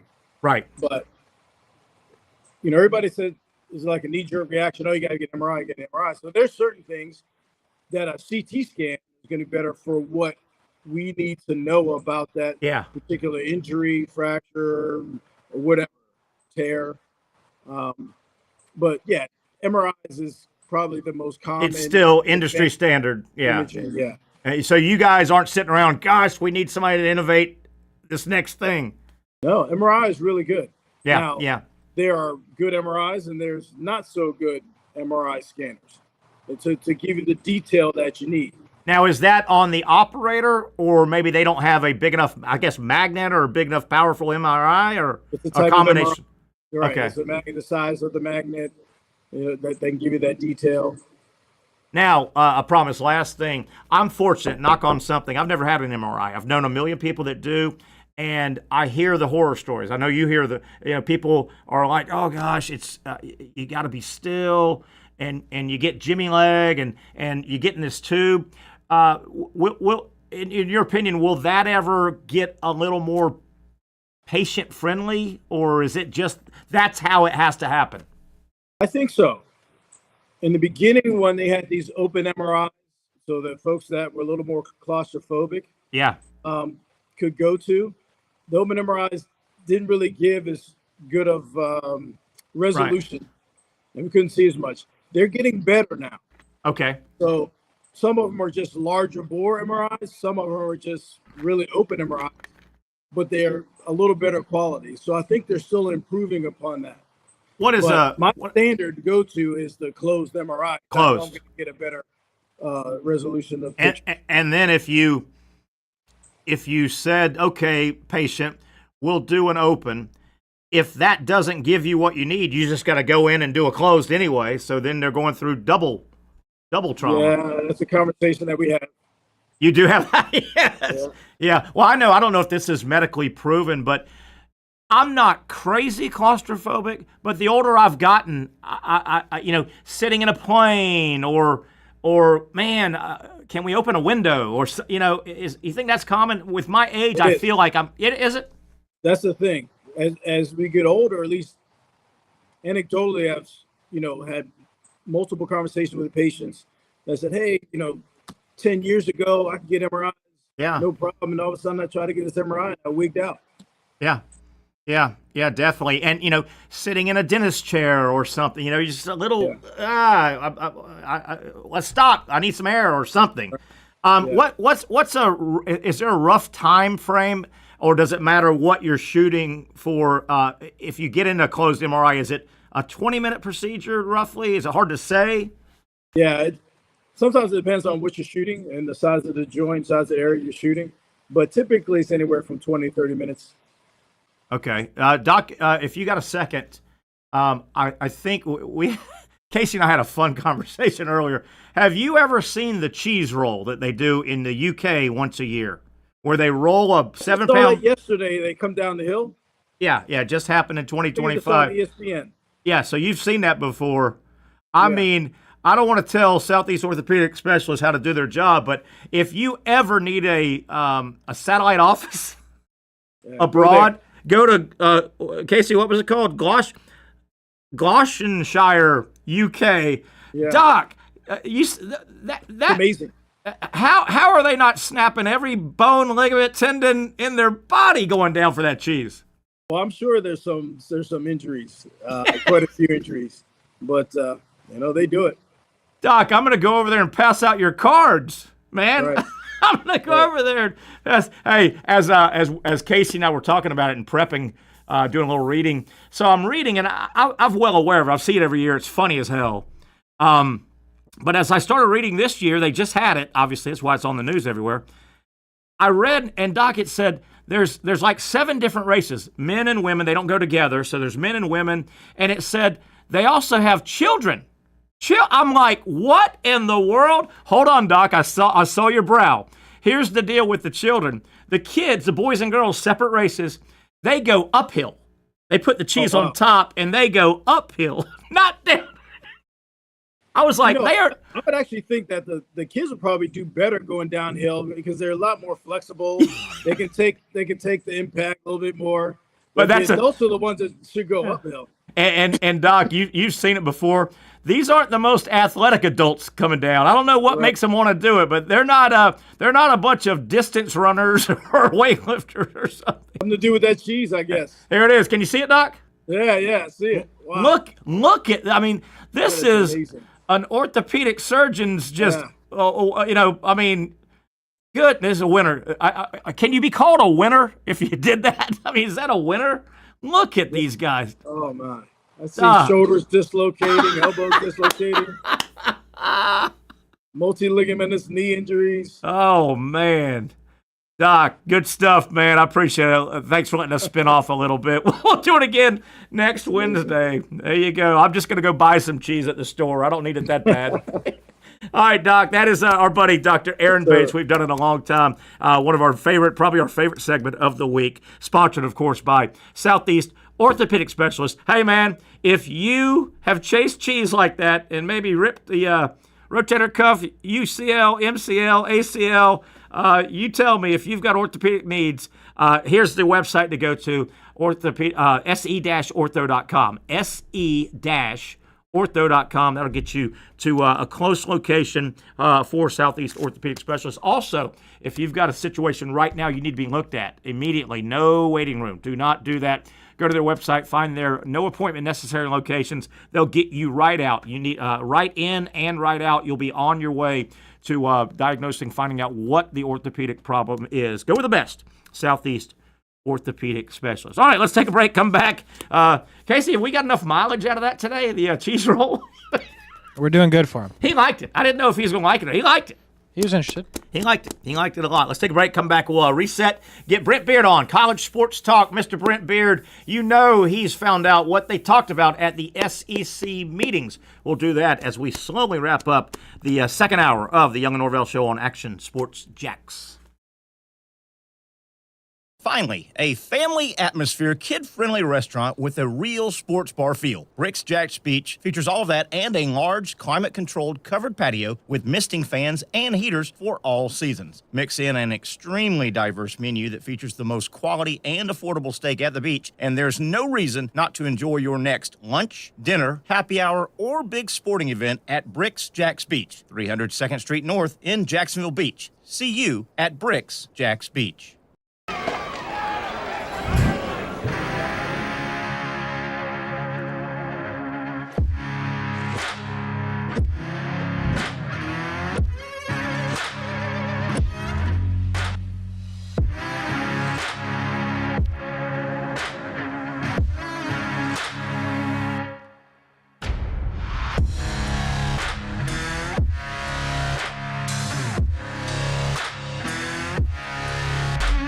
For over 20 years, Southeast Orthopedic Specialists has been providing the highest level of orthopedic and spine care to patients throughout Northeast Florida. Now, we're making that same great care even more convenient with Southeast Orthopedic Specialists Direct, a walk-in clinic where you can be seen for pain or injuries with no appointment needed. Staffed by orthopedic physicians and specialists, we offer everything from diagnosis and treatment to imaging and bracing, all with no appointment needed. For more information, hours, and locations, visit our website.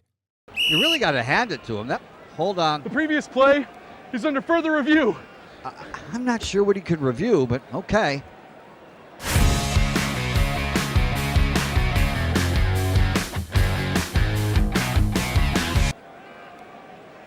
Sure has been a while. Dine in at Hurricane Grill and Wings for the football season. Well, there he is. Oh, what is that? Hey everyone, Olivia Tasley here from Action Sports Jacks to tell you all the different ways you can watch our new 24/7 network. 3 easy steps. You don't even need a pen and paper to write it down. Step number 1, download the app. Search Action News Jacks in your app store either on your phone or your smart TV. Then, once you're on the app, click on that little drop-down menu in the upper left-hand corner with the 3 little lines. That'll show you these options, and boom, right here, click Action Sports Jacks 24/7, and you will be brought to our continuous stream channel. That app can be accessed through all these different platforms. Whether you have Roku, Fire TV, Smart TV, Apple TV, or Google TV, you can find our app. Now, if you don't have access to the app, don't worry, we still got you covered. We're across all social media platforms from Facebook, Instagram, X, YouTube, Twitch. We have a podcast channel. Plus, check out our short reels on our TikTok.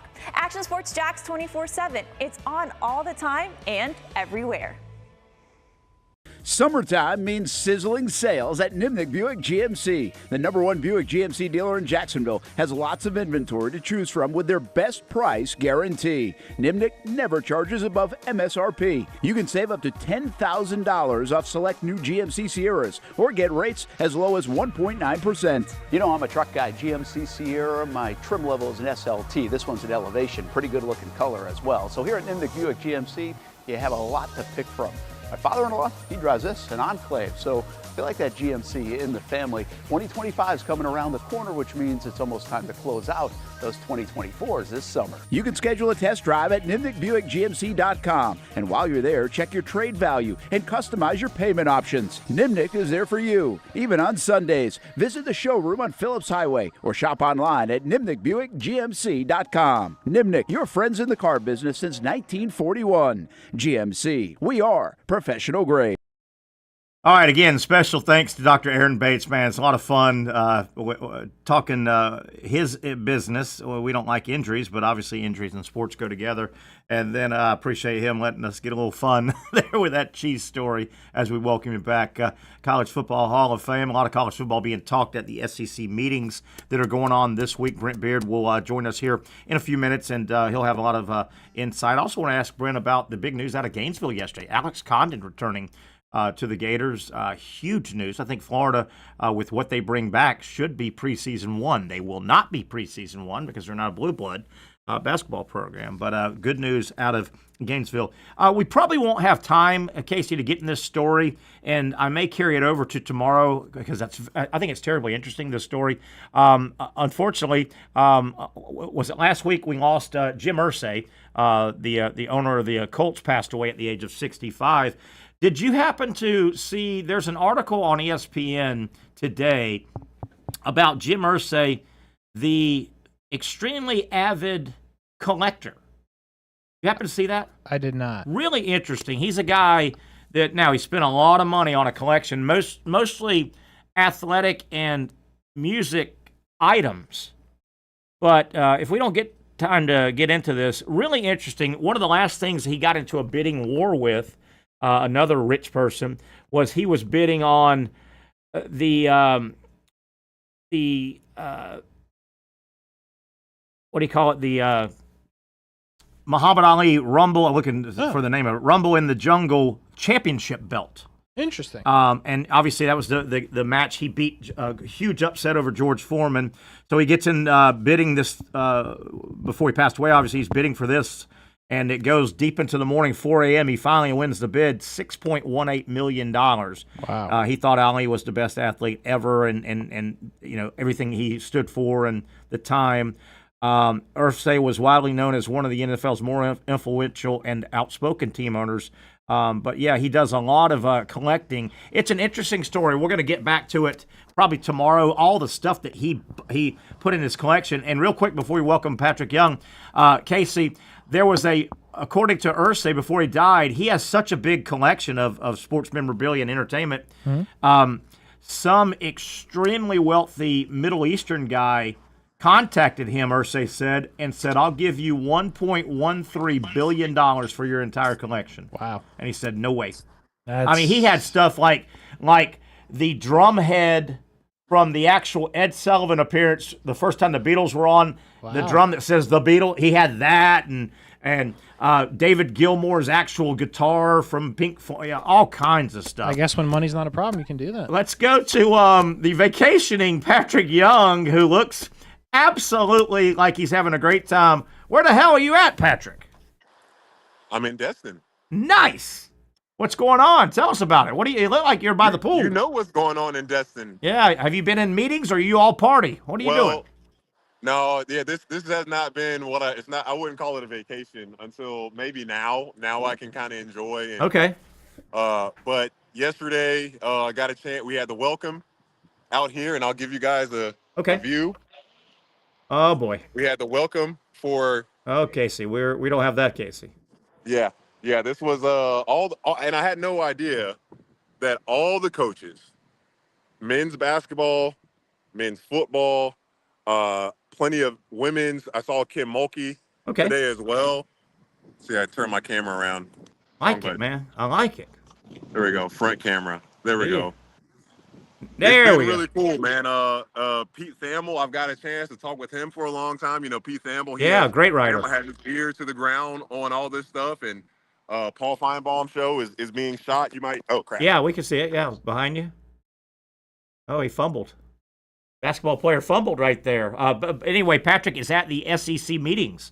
As I said, obviously he's there representing the SEC network and the basketball side. We'll get Patrick back. Man, how is that? Okay, Pat, you're back. Thumb slip. Yeah, there you go. Cool. You might be noticing my hat. I like it a lot. And what's really cool about this hat is that I made it. What? I love that. I put there's a company here, and I think they're going to blow up. It's called Patched. You get to make your own custom hat. They have a bunch of patches and regular hats. I just chose this because that's a good-looking hat. So many regular caps. I have so many regular caps. Yeah. And I'm like, I am actually going to use this when I go outside. Absolutely. Yeah, man. Absolutely. You know, and I'll say this. You know, right now there's just a lot of grievances and posturing. Nothing really, because Judge Wilkins, she's the one out in California that, you know, when July 1st comes around, if she makes a decision on rev sharing, on what that's going to look like, that's going to change everything. So right now, everyone's trying to posture and figure out what can we start doing to be ready for that. And the judge wants them to not. But I'm like, after July 1st, how much time until football season starts? I know. You know? And Paul Feinbaum had a point. He's like, man, we're talking about all this stuff let's just kick the damn football and get going, man. Yeah. Are you Damn football. were you in like breakout work sessions, or is it more casual than that, or how is it? I was in the SEC sponsor meeting where we got to connect with the sponsors, some athletes. Greg Sankey came in to talk about. I had to miss his segment because I don't know how these guys do it. Yeah. They have dinner, they stay out till 10, 11, 12, and then you have to get up for breakfast to start things at 7 or 7:30 in the morning. Woo. Dude, and I'm an hour behind you too, so that's where I'm kind of been all messed up. But this is one thing I had no idea about, Terry, because we talked about it for a while. It was brought up, employment. Is there going to be a time that employment for athletes is going to happen? Yeah. And apparently every single AD is adamantly, vehemently against any type of employment. That's what I hear. So I don't foresee that happening. Yeah. They are not on, because look, it makes sense for football and basketball. Yeah. Does it make sense for lacrosse? Yeah, probably not. Does it make sense for golf? And I'm very interested, as we all are, when we get Brent Beaird, if we already have him on, love to throw him in this conversation. You know, there's going to be a new enforcement outside of the NCAA. The NCAA is pretty much going to be gone in terms of enforcement of these rules, and they got to get all that figured out. So it's really interesting how all that's going to play out. Is that, July 1st is going to be it's going to be crazy when that day comes around. Yeah, that's the judge in California. Some of them think a little different out there. That's as deep as I'll go with that. But hopefully she makes good decisions and quickly. Hopefully she doesn't, need more time, which sometimes the courts do. They say, hey, I'm pushing this off. But college athletics needs this decision. It needs some structure to it. Patrick Young coming to us from Destin, where the SEC meetings are going on. Presidents, ADs, coaches, multiple sports. Big deal out there, Patrick. And you're doing a great job. Really cool, man. Got a chance. I ran into Shane Beamer. Okay. Such a nice guy, man. Like, you go up there on the second floor. They gave everybody these tickets to get a shirt and to go up there and make your hat. Nice. And in the time I was there, got to meet Kelly Harper. Got to meet Sam Purcell, head coach at Mississippi State. Nice. Got to talk to Bruce Pearl. Got to talk to Shane Beamer, and there were many others that came in there.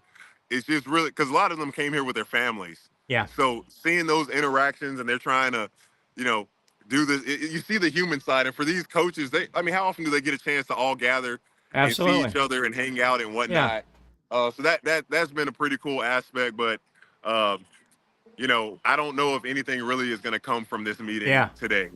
Patrick Young, number one, remember, get some guests for our show and get some of those business cards for me, please. Some of those company. Heather Dinich. Heather Dinich is, I'm a huge fan.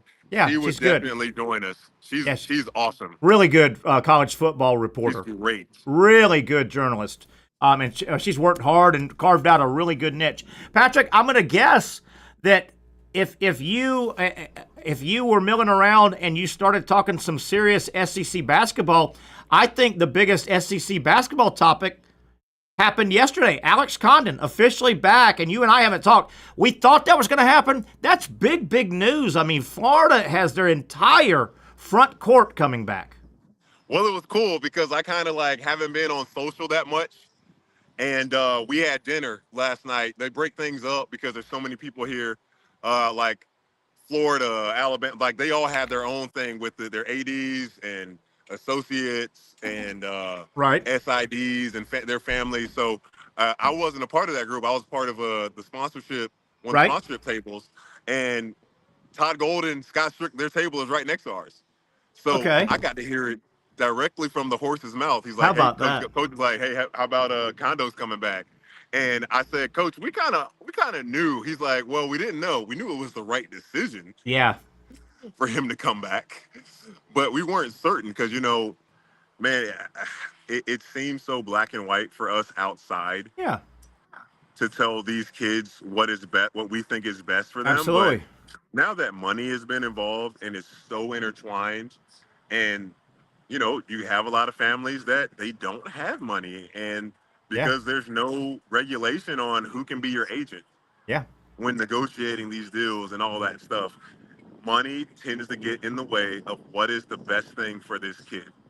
Yeah. What is the best thing? One, Jaden Rashada, without a doubt. Two, Nico Imodalaya. Yeah, that guy. One thing Paul said today, he said, I'm not going to lie to you guys.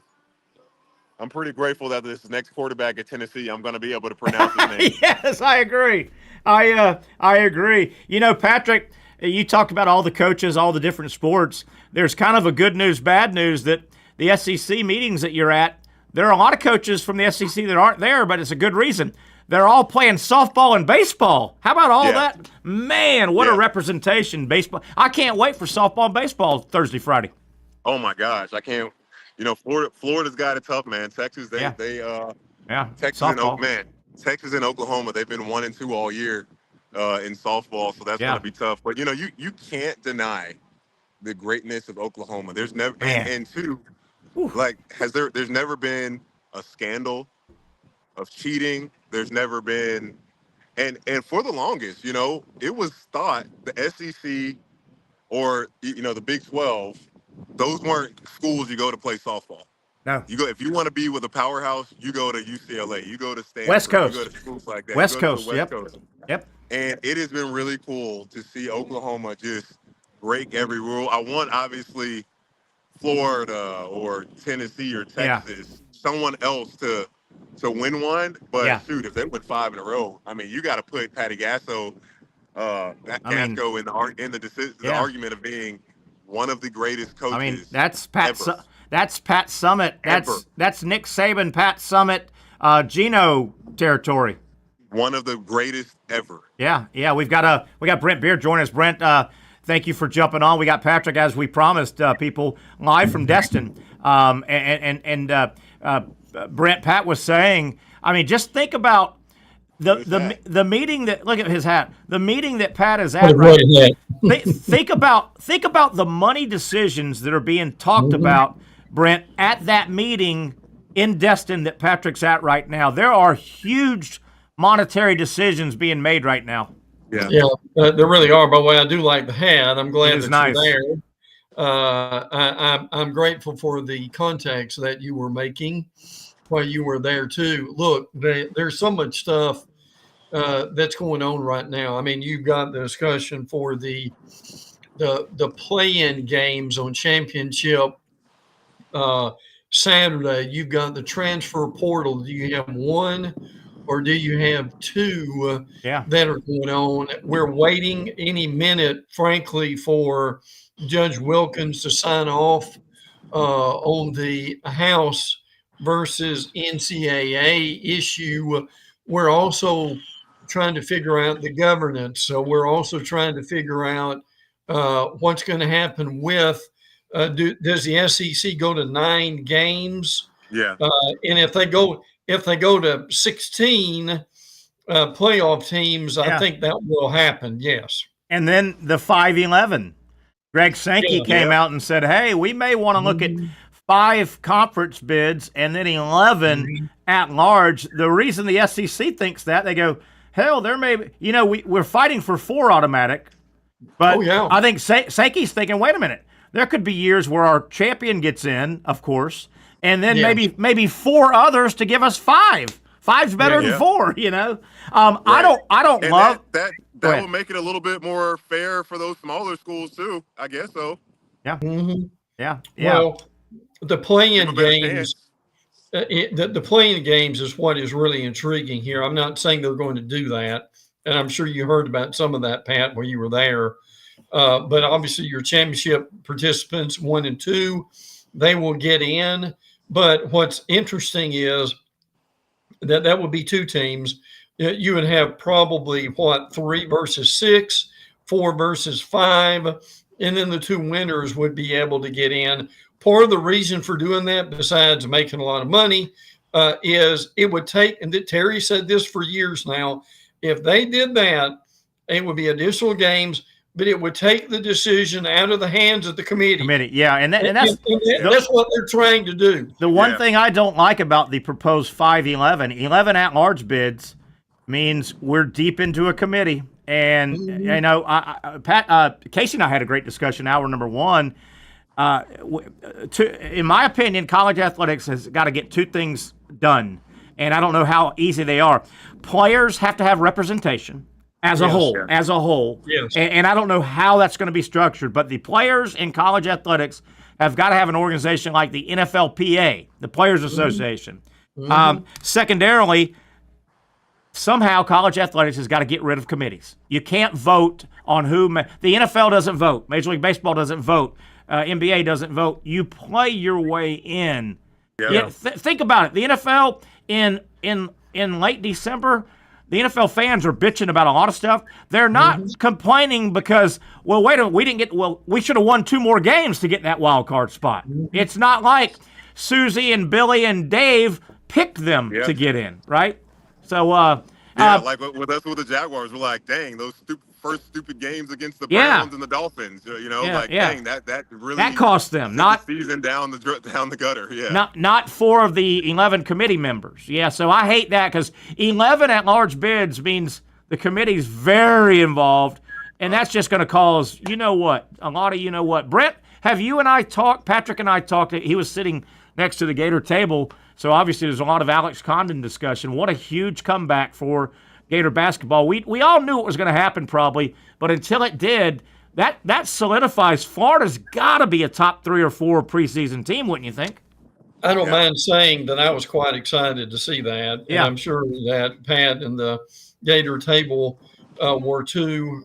Maybe arguably, now Pat can come up with a couple more, I'm sure, but I would say Alex Condon has got to be easily in the top 3 of the best big men in the country. I think there are times where he may be even number 1. But look, well, they will have to be maybe preseason number 1. I'm sure Todd Golden would rather them be 2 or 3. I would agree with that. I think Coach Golden's and it's a legitimate concern. Kondo got all this feedback from the NFL. Or from the NBA, excuse me, all this feedback, and I'm sure he got a lot of feedback. You need to be more of a scorer, more of a guy. Right. And I said to Coach, look at Isaiah Hartenstein. He's huge. He has a role. He's paid well. Like, can Kondo be? And I think he's way more skilled than Hartenstein. But Hartenstein has found his role. You look at Kondo when he had his great games that got him on the boards. Yeah. He was playing within the flow of the team, doing I think when he started trying to force things, he got all out of whack. His defense started to go down the drain. His post defense, he started shooting more threes than he needed to. He was in his head. We don't look at the NCAA run and think, man, Alex Condon, he was an X factor. You say Thomas Houck. You say Ruben Chinulu had some great moments. Micah Hanlogan had some great moments. Kondo, definitely. Well, but I still say he got him there. The way he played against Janai Broome on the road at Auburn, I thought really started that. That was his game. That was his it really was. Big game of the year. I mean, he put on a show at Auburn. I'll tell you one thing. I thought he was coming back. I thought it was about 90% he was coming back. There is one area I don't think fans think this through when they say, I'll use Kondo, for example. Okay, Alex Condon should come back to work on his game another year and then go in the draft. I will say this. I could see it being enticing to a player. I'll use Kondo on this, like I said. If Kondo went into the draft, let's say he got drafted mid-second round. He was going to get drafted probably mid-second round at worst. If he got drafted, he's going to make a lot of money. And I think sometimes the fans think if you go to the NBA team and you're not a player that starts and plays, you still practice and work with a coach every day Every day for hours in the gym. So you could easily make the decision, say, you know what, second round, I'll get a couple $1 million, and my assistant coaches wherever I go, and I'm playing against. Right, Patrick? You're going to play every day. I think fans think the bottom of the. And when you're a rookie, you got to get there early. Yes. Every day early. I think some fans. And late. Your first one in, your last one out. I think some fans in that scenario think, well, you know, player number 9 through 13 on an NBA roster, they don't do. No, they're at the gym. Guys, my phone's gonna die. Yeah, go ahead, Pat. Hey, thanks for the on-site. We'll get to tomorrow. But Brent, I think some fans think those players on those young players on the NBA 9 through 13 spots, roster spots. I think some of the fans think, oh, they're just sit around, they stay at the hotel, or they stay at their. No, they're at the gym, be it a road game or a home game. They're at the gym at 1 o'clock, probably 2 o'clock for a 7 o'clock game. They're working with assistant coaches. They're scrimmaging. They're improving their game every day in the NBA. So you can work on your game and still get paid pretty well in the NBA. Yeah. Oh yeah. Well, and I also understand that coming back with the money. Yeah, they will be one of the most ballyhooed players in the nation with that. But yeah, this Gator lineup, I tell you, Terry, they are. I was on earlier on a segment, and we were talking about could there be more excitement right now for Gator basketball than there is Gator football for the first time in a long time? I tell you one thing, you can make that argument. I mean, people, there's a lot now. Recency bias. The March Madness was just a few weeks ago. Football's had 6 months to stew a little bit, but man, there's a large group of Gator Nation that would love to tip that ball off 25-26 right now. Absolutely. You know? Right.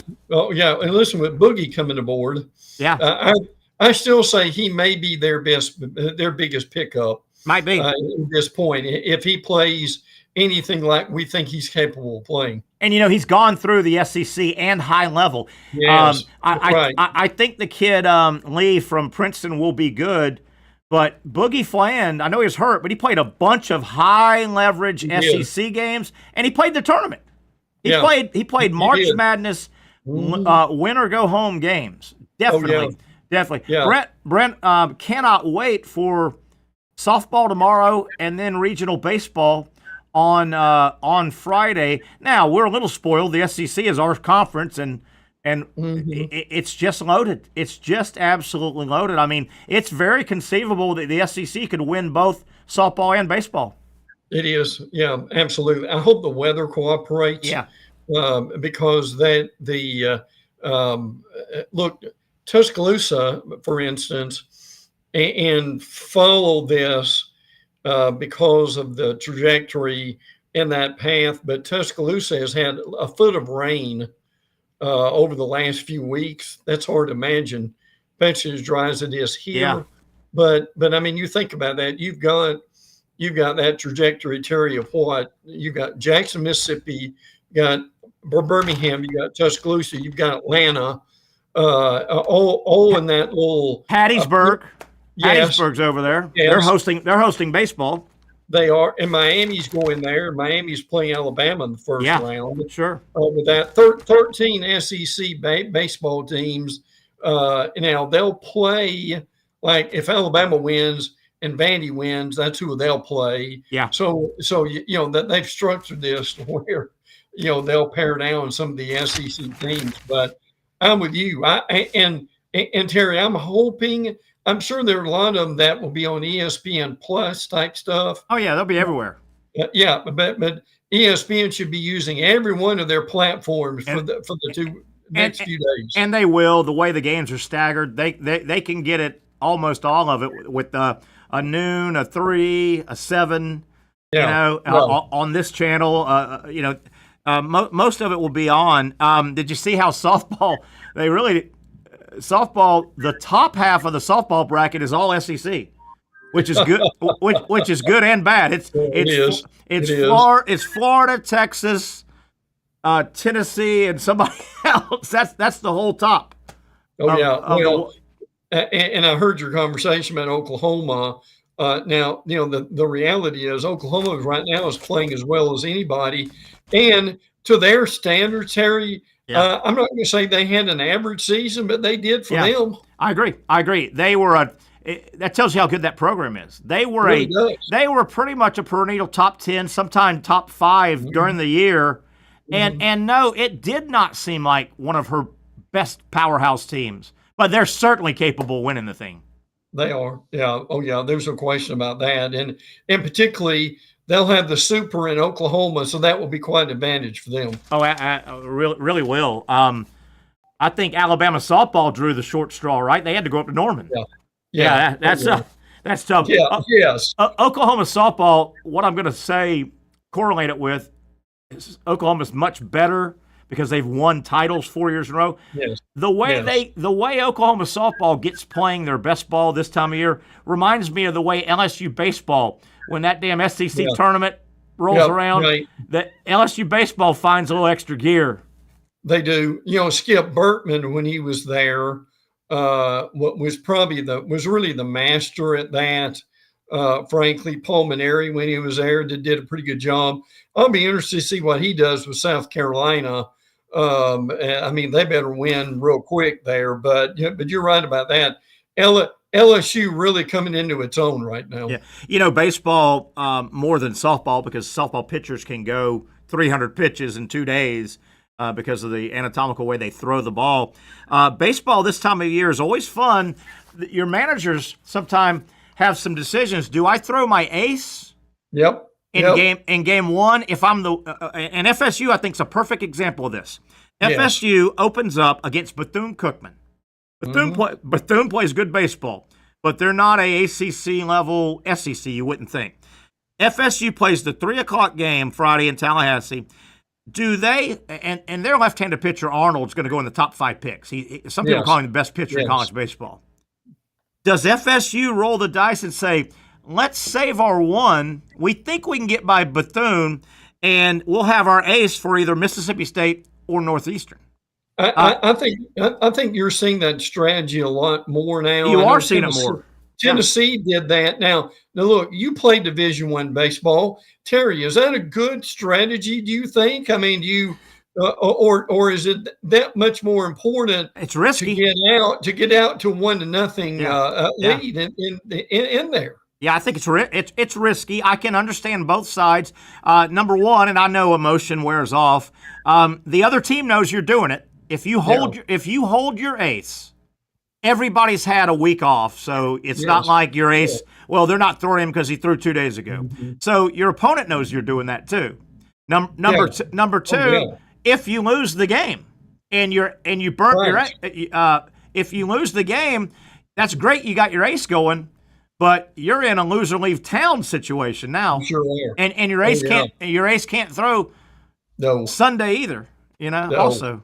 No, Terry, that's why in this kind of tournament, if you've got not one but almost 2 number ones, how big an advantage is that? Yeah, and I look at a program like Florida. All of a sudden, the big lefty Capola looks like a seasoned starter now. He's got a lot, and then the kid from Jacksonville, King. He's no longer a freshman. Florida's got 3 quality starters, it looks like. Oh, yeah. That's a big advantage. Look, I know Tennessee has gotten all the publicity, but when you look closely at this, Terry, Tennessee in the last month of the season, they lost a lot of series. They scuffled. Now Florida, Florida did just the opposite. Could you make the argument now that Florida is one of the hottest teams coming into the starting this weekend? You certainly could, but I do agree, and I think you do as well. We got 2 minutes left, Brent. I do agree. If I was handing out regional sites in baseball, what was that, Monday when they announced? Yeah. In my humble opinion, I thought the Florida Gators as a whole, and you got to look at it as a whole, I thought they were 1 win short. I would not have given to me, they needed to beat Ole Miss. Do you feel the same way? Yeah, I agree. That the SEC had 2 or 3 teams like that. They were probably 1 game short from really hosting. Yeah. But I mean, the reality is, and I mean, Florida had to go on the road anyway. Yeah. And they're going to be on the road anyway. Yeah. And I like their trip. I like their. It could have been worse. Could have been worse. Real quick, Brent. We've talked Florida's regional coming up on Friday. Florida and Georgia both play at noon, which is a bummer. Yeah, we've talked Florida State's regional a little bit. What do they do with their pitching? Georgia, real quick, the Dogs host in Athens. I think they got a tough little regional. They open up with Binghamton. They should win that game. Down below is Oklahoma State and Duke. Duke plays good baseball. Duke has knocked Georgia baseball out recently in Athens. I think Georgia's region is pretty nice. It's pretty nice. Yeah, I would agree. I would agree. Is Clemson the ACC's best hope? I would say right now, I think North Carolina's playing the best baseball. Yeah, that's a good point too. I think North Carolina, they just won the ACC, but the ACC is not too far away from the SEC. They're two or three. They've got 3 or 4 high-level top teams, including FSU. Yeah. Brent, we got to get out of here. Good stuff. Friday, man, we'll have a lot to talk about: softball, baseball, and then going into the weekend. Thank you, buddy. Have a good day. You too, bud. That is our buddy Brent Beaird. Wow, what a fun-packed show. Thanks to Patrick squeezing us in from Destin at the SEC meetings as well. That'll do it. We'll get back together tomorrow live from the patio at Sliders Oyster Bar. Join us for the Young Norvelle Show.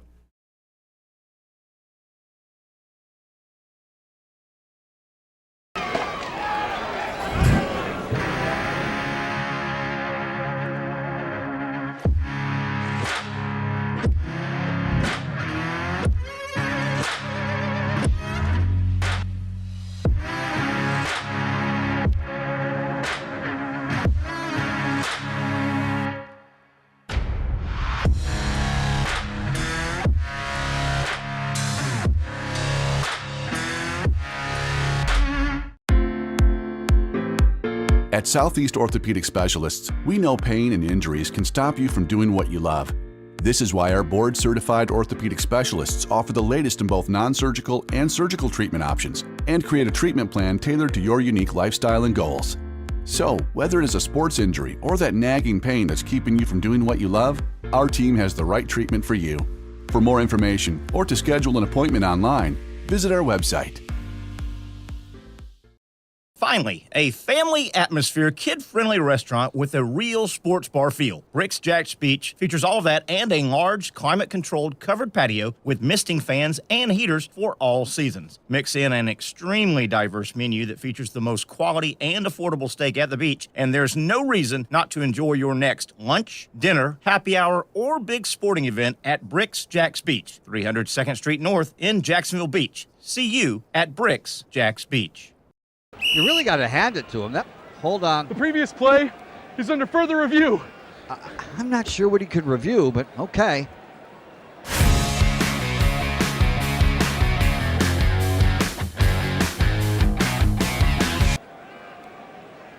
Sure has been a while. Dynamic Hurricane Grill and Wings for the football season. Well, there he is. Oh, what is that? The Action Sports Jacks 24/7 network is streaming. I'm Stuart Weber, and I'm here to teach you a nice 3-step process on how you can watch all your favorite programming from the Brent Austin Show every weekday 10 a.m. to 1 p.m. or the Cup Date with me. It's fantastic. We talk NASCAR. It's a great time. Wednesdays at 1 o'clock. All right, first step, easy. Download the Action News Jacks app. You probably already have it downloaded on your phone, so you might already have that one taken care of. Step 2, see that stack of pancakes up there? You click that stack of pancakes, and it's going to bring down step number 3, which is a full screen of all the different streams that you can click on, including the Action Sports Jacks 24/7 stream. You click that, the video's rocking and rolling on your mobile device. You're watching all the shows you want to, and you're having a good time. You can also do it on your smart TV with the Action News Jacks Now app. I do it on my Samsung TV at home. It's a great way to watch it on a nice, large screen for all the content. That's the Action Sports Jacks 24/7 network. Hope you can find it. You trust CGC to make your water great, and now you can trust CGC with your plumbing needs as well. Fast, convenient scheduling, licensed and insured. A quick call away at 904-552-1242. You never know when you're going to have an issue with a shower, toilet, or maybe it's a sink that sometimes is easy to fix. All right, let's be honest. I'm not fixing anything. I'm totally staging this because when I have a plumbing problem, I call CGC Water Treatment and Plumbing. Trained professionals, transparent pricing, customer satisfaction. Small problem or even a bigger issue. Maybe you need a new tankless water heater or something a bit more intricate. The experts with 25 years of experience at CGC Water Treatment and Plumbing can do it all. Call 904-552-1242 or visit cgcwater.com. That's 904-552-1242 or cgcwater.com. CGC Water Treatment and Plumbing, an authorized independent Connecticut dealer. Florida license number CFC 14325.